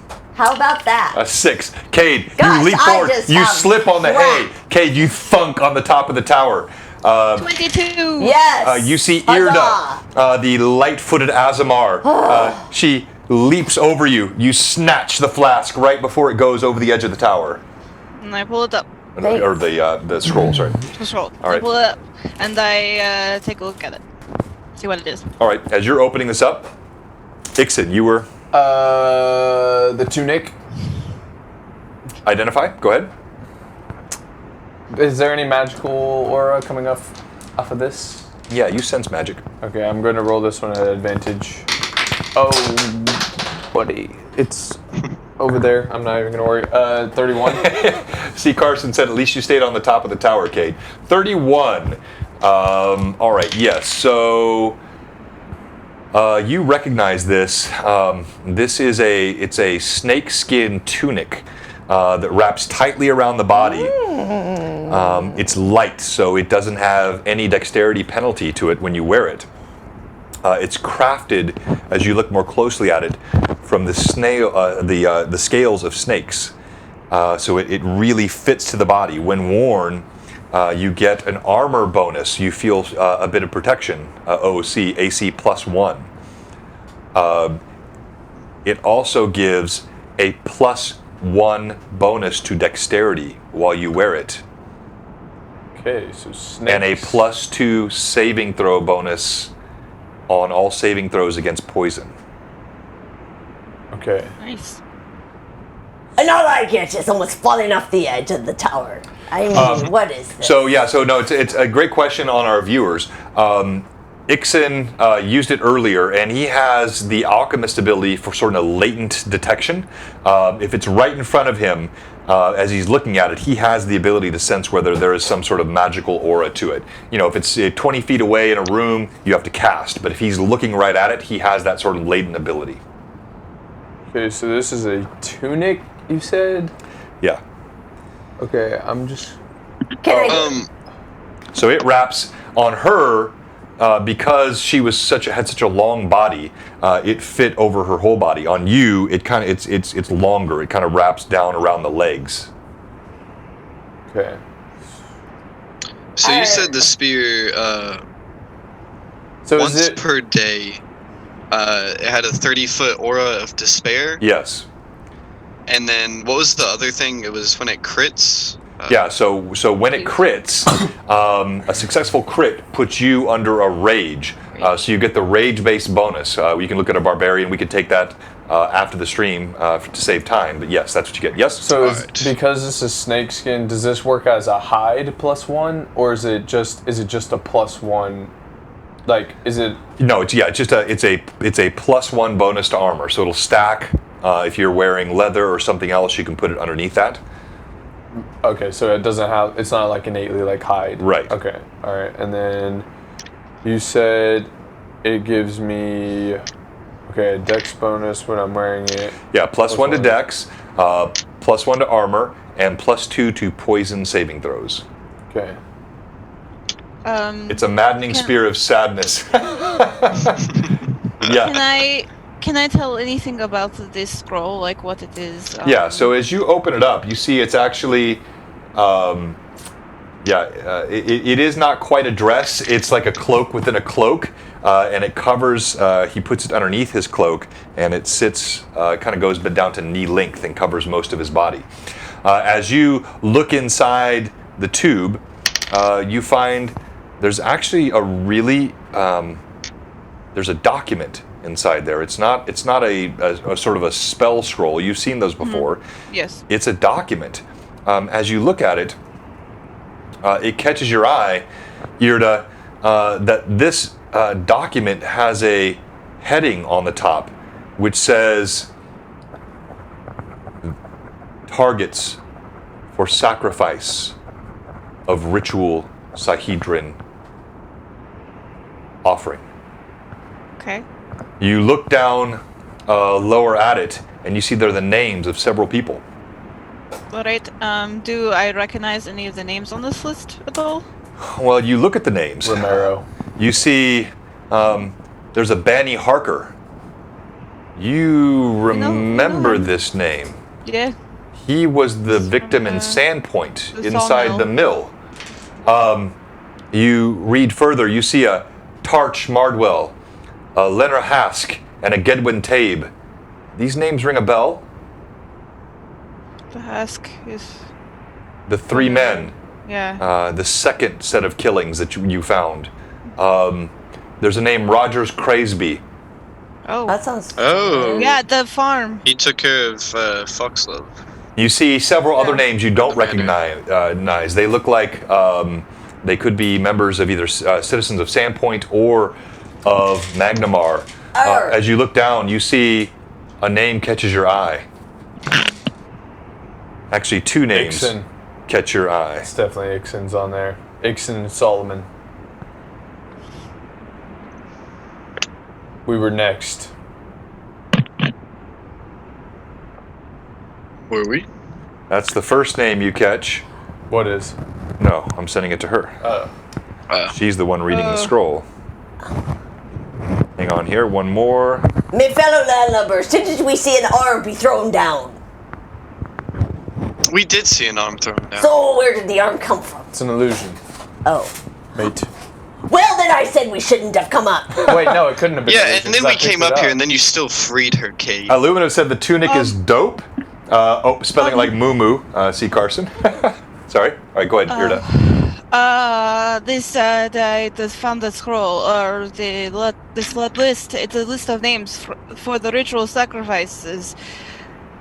There are names on here from the killings that we found before, but there are two names.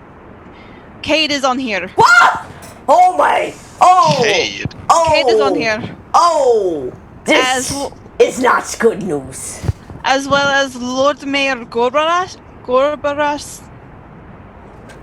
So Why am I on here?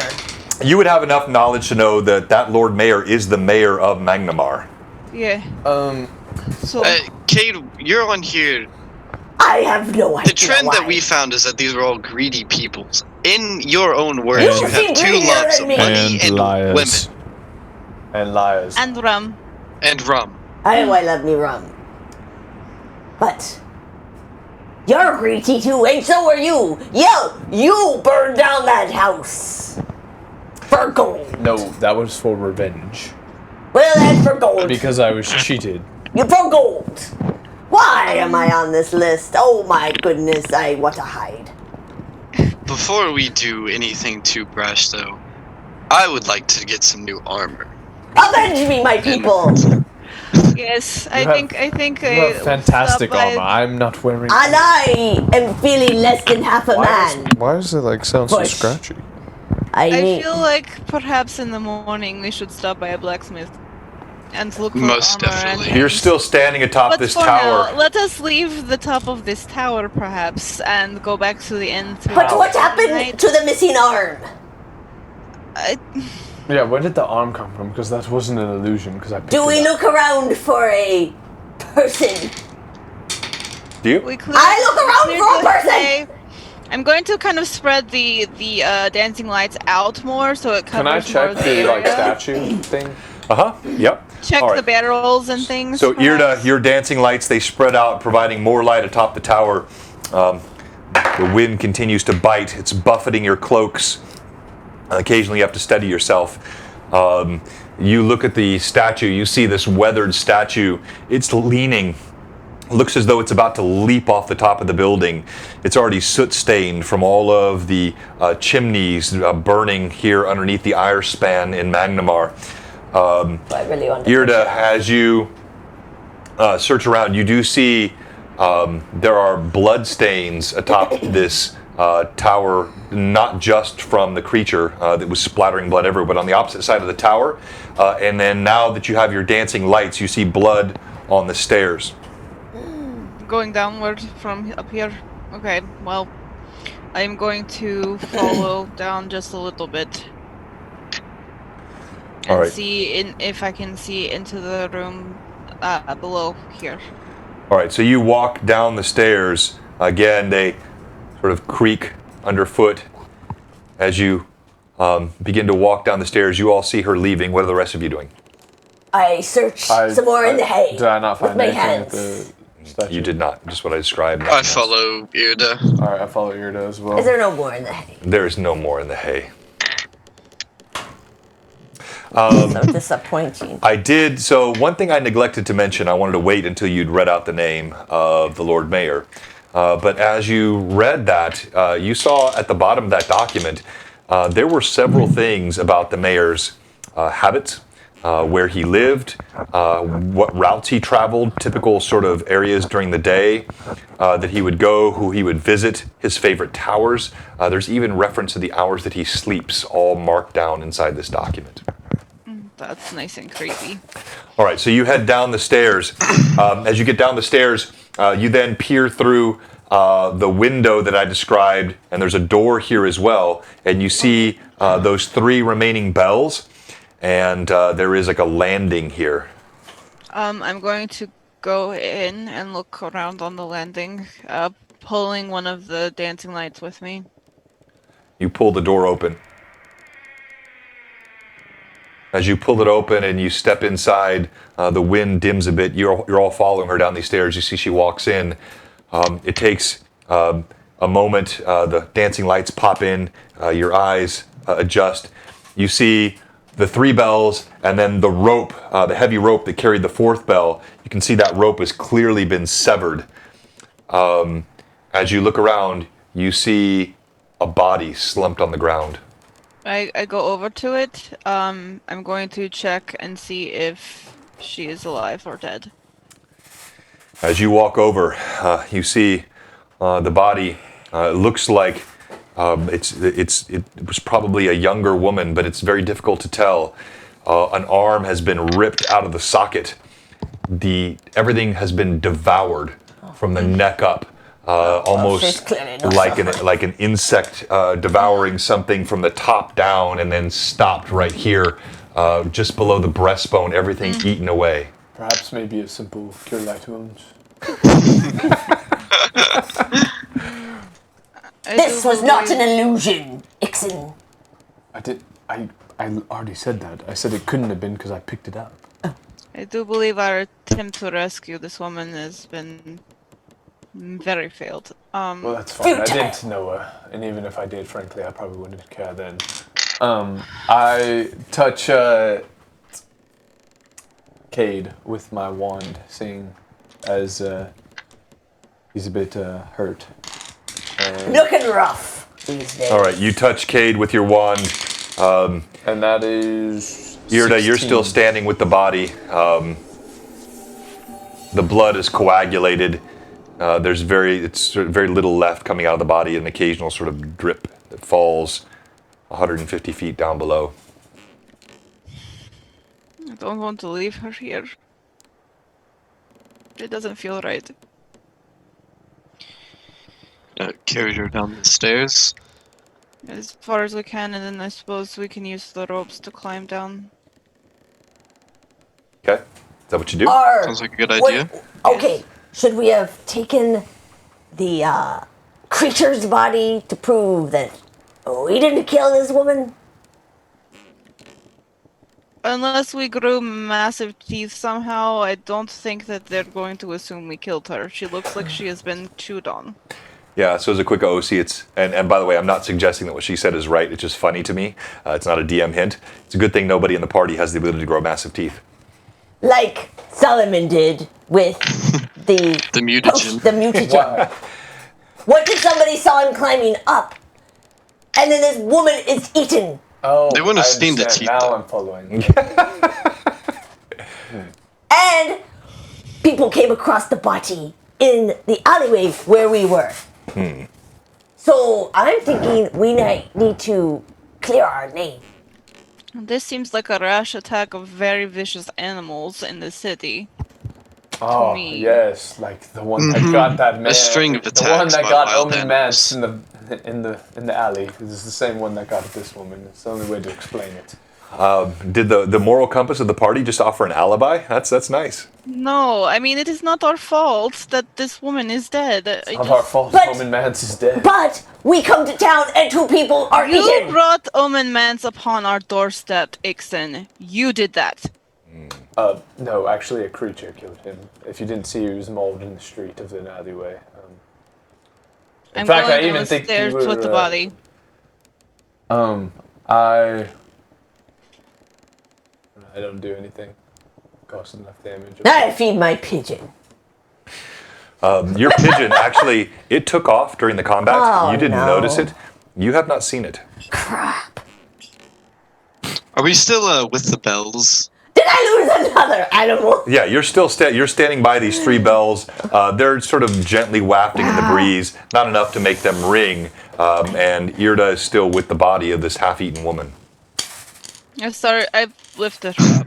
I'm going to carry her down the stairs. I want to very lightly just like take the thing in the middle of the bell and just lightly smack it or hit it against the side.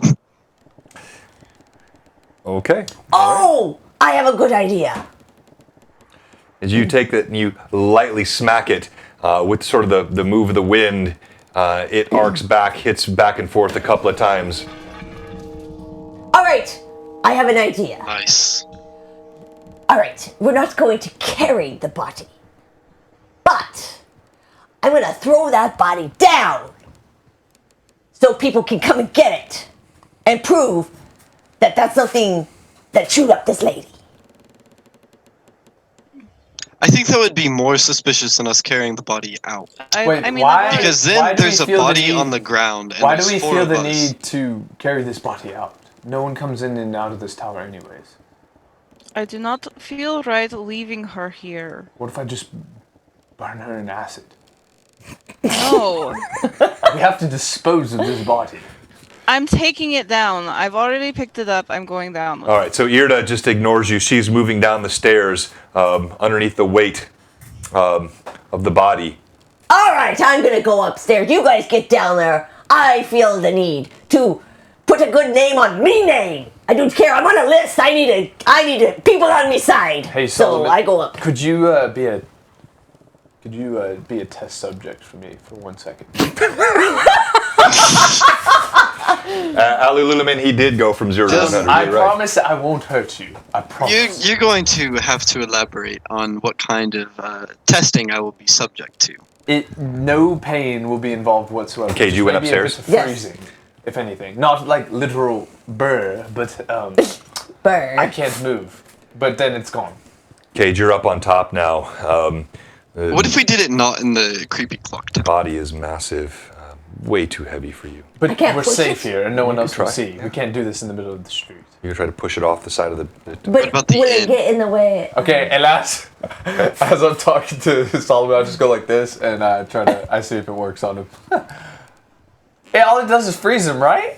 Okay, so as you're looking at him, God. and you had not noticed this before because you were busy defending the party in combat, but Ixen slaps a mask down over his head, and again, one of those lovely, you have no idea what the party's going to do. As you look over, you see what I'm showing up here on the Twitch stream. I need you to make 2 saving throws, okay? And I described this to him earlier, so I don't mind letting you know. All right, so the first one is a DC 12. The DC 12. No, I thought I got to pick between petrify Nope. and stone. You said you can petrify or stone. No, both. And it's both, just like Cade had to do. Oh, this is good. So the first What if he DC, turns into stone? the first DC that you make is a DC 12. And the DC 12 is for a temporary paralysis. Okay, I don't think that. I was literally so thought- No, you clear. weren't. You said. I'm sorry. You said, No, I'm sorry. You said you can choose not only between no, I did petrify not. or stone. I did not. I've got it. Not only that, it happened to him simultaneously, and so I had both. Actually, what happened? And then, this is a risk of being Ixen. Ixen's an experimenter. There's the fact that literally nobody on this chat was surprised. And Solomon's like, sure, I'll go Luluman along. said, "Your logic is deadly. Don't worry, we got this." Okay, this mask. All right, so as he pulls it down, there's 2 saving throws you have to make, and so if you have advantage remaining, you might want to think about this. The first saving throw is the easier. It's the DC 12. It's for a temporary paralysis. In fact, we should. Probably actually should reverse these, but I just did it this way before. The second saving throw is the DC 16, and that is against stone, flesh to stone. So you make the first save, or miss the first save. Even if you miss the first save, you're just temporarily paralyzed. But if you miss the second save, So you this are mask is turned to powerful. stone. It is. All right, so I need you to go ahead and make the first save, DC 12. Okay, do I add anything to it, or is it just a... Yeah, so this is a will save. save. It's a will Straight up save. 12. No, it's a will save. Yeah. Oh, so, okay. Yeah, I'm gonna give him one of my advantages. No, you're not- that he can use on the second roll. I'm gonna slide him an advantage. First one is a 15. Okay. Oh, huzzah, huzzah! So you avert the temporary paralysis, but you still And feel your I'm using joints advantage. stiffening from the inside. Using advantage, DC 16. Come on. Come on. Are you serious? No! No way. No! No! I rolled a 2 and a 6. So that is a 6 and a 10 total. Ixen, as you slide the mask down, you see Solomon looks at it. He shivers for a moment, and then suddenly his Oh my body gosh! petrifies to stone. On the stairs? You hear Cade exclaim from up above as Solomon turns to stone. You don't know this, but you hear Cade scream. You guys see this. Well, obviously, when I hear one of my party members scream, No! I immediately turn around and come back up because something bad's happened. So I'm gonna turn around and start going back. Oh, no. Oh, I would just whisper at Solomon there. Put the mask on! Off! Take it off! Oh yeah, I lift it up. Oh, did you No, she look didn't. over at No. him? No? No? Did you look at him? No, I was just looking at Solomon. Okay. As you look over, you see he slides the mask up. No, I'm yelling at I Solomon. would say, Solomon, I'm gonna fix this. I had no idea it turned you into stone. I thought it just froze you. You will be fine. How? We have to find a spell of we have to unpetrify him. All right, so So we gotta carry him all down these stairs. No, leave him here, we come back. Did I get back? Did I get back up? Yeah, so you're back up now. As you walk up, you see Cade and Ixen are arguing back and forth, but then something catches your eye. Where Solomon should be, there is a stone statue, lifelike and kind of arcing its head back in a scream. All right. So let's see. Oh, well, Solomon always did what should become a statue. Can I? He did commission a statue, didn't he? I forgot about that. Yeah. Looking at him, can I tell if I can figure out a way possibly to fix? Yeah. Do we know how to? Can we make a knowledge check on how to unpetrify? Yeah, so it's not going to be a base knowledge check unless you have, there are certain spells, there are certain abilities that are. Well, I have the ability to use spell kenning once a day. Okay. Is it more than once a day? Where I can use I can use cleric spells that are the same level as my spells. Okay, and what's your top level of spell? 3. Yeah, so flesh to stone is higher than level 3. So, you can tell he has been fully turned to stone, and anything would be beyond your power to change. This is not good. DM, do I know if I push this snake thing down, it's going to hit anybody or destroy anything? Well, it's quite heavy. Yes, I know. I'm going to push it. And I know. I'm saying when you push it down, anything it hits would be destroyed. If you wish to time, you can look down, you can see. If you wish to time it and wait till there are no people down, you can try. That's what I wanted to do. Okay. All right. So you heave. Let's go back. I'm strong. Give it to me. Let's go back to you atop the. You're atop the tower. What? And you heave. All right, so I need you to roll d20, add your, let's see, what would we call this? Let's just go ahead and add dexterity to it, please. Dexterity. Okay. Come on. Roll. It was only a matter of time till the rolls ran out. 19. Is that a good one? Okay. The body. You see it turn end over end in the air. You time it. Thunk! It hits the ground far below. Splatters everywhere. You don't hit anyone, but you see several townspeople. Their screams are distant in the distance. Oops. There's nothing left of her. That wasn't well done. Do I know if the dispelling bomb would do anything for this? I'm not very smart as a pirate. All right, so we're back inside the tower I'm a pirate. Let me get my trick on. I must say, go ahead. I think Solomon has finally hit rock bottom. Oh, that's such a bad pun. That is such a bad pun. I think it's good. I like it. He's got nerves of stone. All right, so the light. No, there's no dispelling. He get out. He is. This is the wrong kind of stone skin. He is.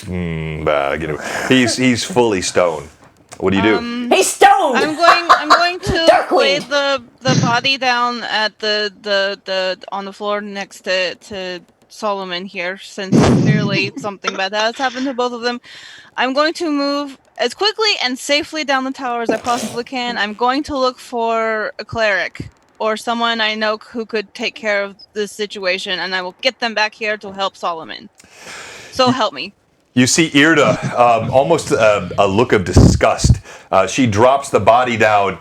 She pulls rope over her shoulder, and she starts hastening down the steps. I need you to make one dex roll for me. The steps are stable underneath you as one individual, but there are pieces that were broken away by the bell, which you're going to use both sort of your climbing, dexterity, and the rope.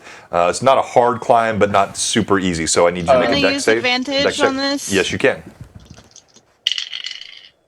That's an 18 and a 17 for my advantage. All right, I'm sorry. The chat is like the puns are just off the chart right now. So, all right, Irda, you quickly rappel down using the stairs, using your rope, your skills. Adrenaline courses through your body. You feel a sense of urgency. You reach the floor quickly. You see there is the body of the creature that you slew. The arm of the woman still lays there. You sprint through the front doors. All right, what's everybody else doing? Cade, you come walking back in. You see no sign of Irda. You hear kind of a clatter down below as she climbs. And you see Ixen. He's kind of staring like this. And what he's staring at is this lifelike statue of Solomon. Didn't I see the lifelike statue of Solomon? I thought you went up first. Oh, no, you're right. I'm sorry. Yes, you did. Okay, yes, okay. So, yeah. Oh my! Good job on the workmanship, Can I make a Ixen. Can I make a knowledge check if he can still understand me while he's stoned? Like if go ahead. If he's conscious. Ixen, how are you getting him out of here? Ixen's just standing around. 22. Yeah, I mean, you've never been stoned. It's not typically an alchemical thing you've explored, but you're quite confident he has no idea what's going on. So like he's not there at all. Well, just to make sure, I whisper to him like, "I'm sorry I did this to you, buddy, but I do want to see if you can still feel." I just give him a slight jab right in the side, like just tap him a little bit. Just all right, to tap. All right, not strong enough to knock him over, right? I couldn't. I'm weak. I'm just like, okay, bang! You tap him, wraps your knuckles. You see Ray. Ray is just shaking his head at you. He does look quite as a statue, though. So at least we've got that visual. You know, I've seen. Cade. Really sometimes I heard stories that if you were to kiss them, they turn back from stone. Yeah! Perhaps I've had. I give him a kiss. I know you would like it, so go ahead. See if he comes back. Should I kiss the statue? Yes. I've had a little bit too much rum, so I go over and I kiss the statue. I knew it! I knew Cade had something to tell us. Cade. I give him a little peck on the cheek. Still under the... Yes! That's not how they do it. That's how I do it. Fine. Influence of the elixir. He walks over and plants you feel cold stone on your lips. All right, Irda, you burst through the front doors. You're back out on the streets. The sounds of people kind of milling by. They see you come through the doors. Clearly, there's several look over like, it's not normal for people to be coming out of the Shadow Tower. It's been condemned for years. It's going to look really ridiculous, but to make it so that I can move faster and get somebody faster, I'm actually going to start playing my song of marching so that I move at a hastened rate. I gotta get there faster. This is not okay. She pulls out her flute in the middle of the road. And it looks ridiculous. I am aware, but she hastens I'm on a mission. down the road with her flute. And you are headed toward, you're looking for someone that can take Solomon, who has been turned to stone by Ixen, and unturn this, correct? Yeah, and I do have dark vision because of being an Azamar, so I should be able. I imagine I can see like if there's a temple or a place where a cleric would be fairly easily in the dark. Alright, what are we doing? For my 3 brilliant ideas I always have one very stupid one. All right, so I expected to turn me into stone. My own party member was not one of them. Hey, as Cade, you've rolled a 2 and a 6 too, so not all this is on me.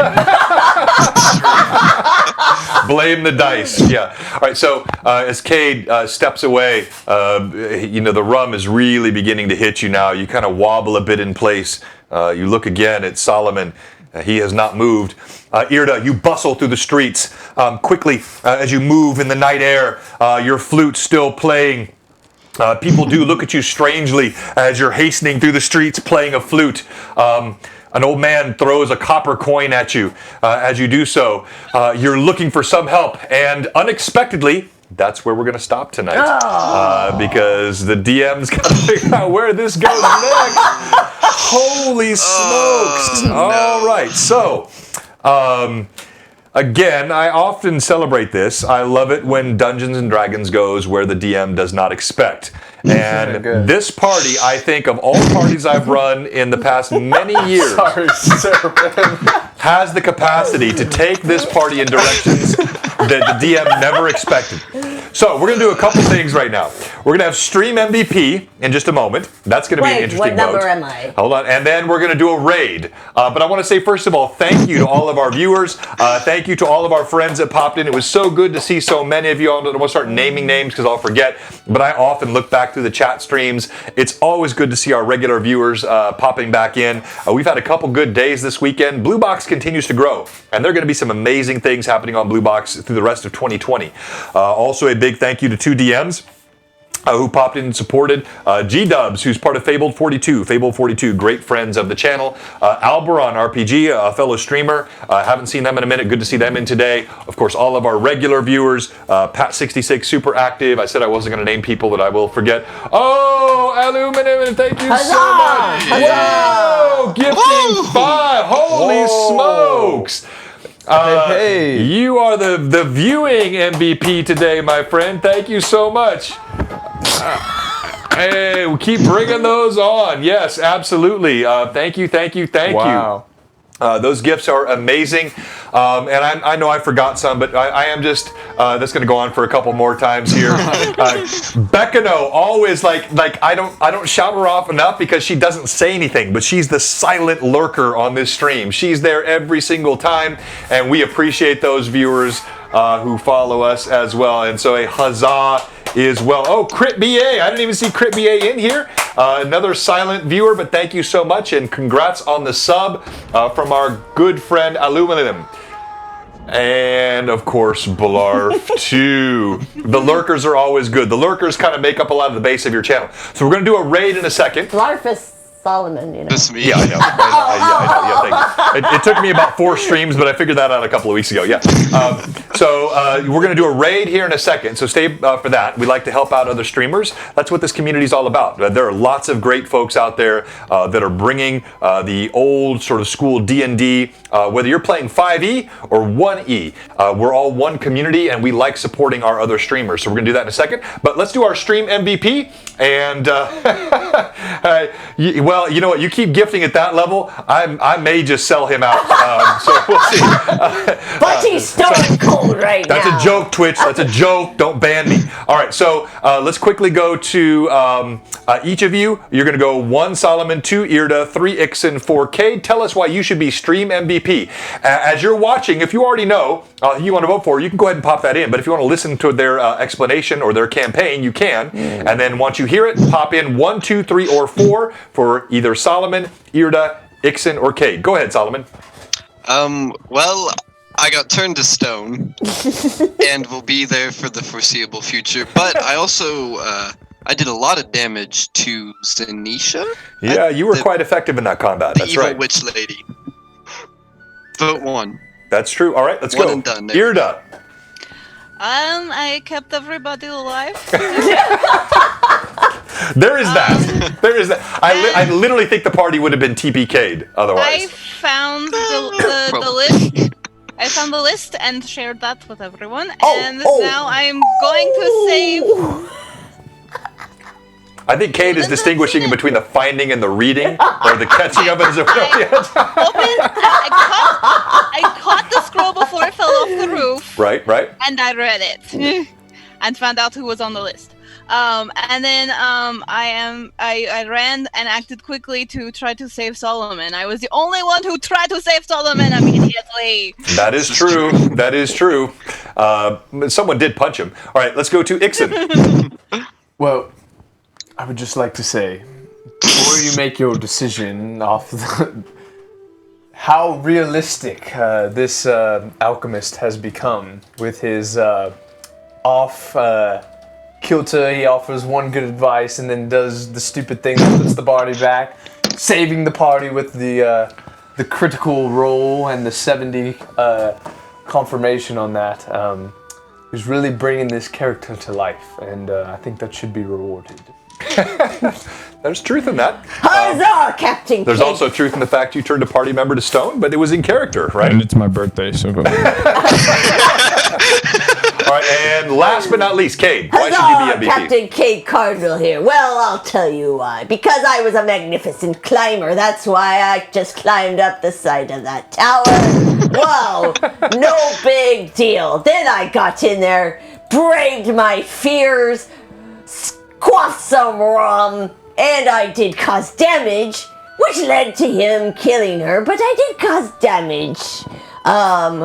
I did, kick No, the tube. You were the meat shield. The meat shield. You unfamiliar with the phrase? Yeah. Means you were taking all the punches to the meat. That's right! I took taking all all the the punches blows. for y'all, and I I took it bravely, and then I was kicking around because I was so discouraged, and I found a tube. Those are all And good I almost reasons. kicked the tube off the landing, but By accident. by accident. That's right, G-Dubs. And there you have it. So vote for me because y'all give you rum if you do. All right, so let me go through Bribing these. the audience with liquor. The bribery. Always. Sure, that's against Twitch too. as well. It was really interesting, though. The Cade was on that list, and I think Solomon, ignore that. you didn't call that out. This is tough because I have to give an ear to for Mama bearing the party, but also Ixen just put that mouse with full confidence. I'm going to go with a more evil and fun choice. Ixen gets a vote. That's a great choice. I was going to vote for Ixen today till he turned Solomon to stone. Oh. That did. So, So all right. Pat voted for me. So thank you But so it is much. his birthday. So. Thank you so much for all the votes. Let me tally these quickly. I think they've got that. So we have one for Ixen. We have one for Irda. I have almost one. killed him. I'll get there. One for Solomon. Solomon and Cade. Aw, thanks, G-Dubs. And I think that. Oh, there we go. Oh, thank you, G-Dubs D&D and D&D player. I think that puts it over the top. Oh. So today. It's rolling in. Kinja. Wow, it's a landslide now. It was quite close there for a minute. Poor Ixen. But the winner today, he good was role just play. curious. Hey, good role play by all. I think it was a really fun session today. Thank you so much. I think everything worked pretty well technically. A couple glitches, but that was Twitch stuff, not us. But all in all, well done. Just And because the character is questionable does not mean the role play is such. Do not punish the role player. I think But it's that's also the most valuable player. right. But that includes role play, right? So like, Putting who yourself has in the situation. much fun. Thank you, D&D 888. I think it was fun Happy today. birthday. Ixen, I will not say, Jordan. for your birthday, you got an amazing tunic. That's a pretty slick thing you found. So thank you so much, everyone. Our winner today is Irda, Stream MVP. Well done, well done, well done. And I think we're going to go ahead and raid. We've got a group over here. Let me look at it again. Let me just do a quick double check on all that's available. Thanks so much for being on. Dice of the Beholder. They're a good friend of ours. Yes, you got the birthday tunic. I would probably do Open for Adventure. Let's see here. Open for Adventure. We've never raided, but they've got so many already. Should we raid them anyway, just to be nice? Yeah. All right. We don't normally raid the channels that have a lot of viewers. We normally look for the little guys. But let's raid a bigger one today. They've got 43 viewers already. Let's give them a raid and say hello to our friends over at Open for Adventure. Again, thank you to everybody. Blue Box, a young channel, new channel, growing channel, but we've got so many people that are supporting us. We are very grateful. And the raid starts in 3, 2, 1. Blue Box out.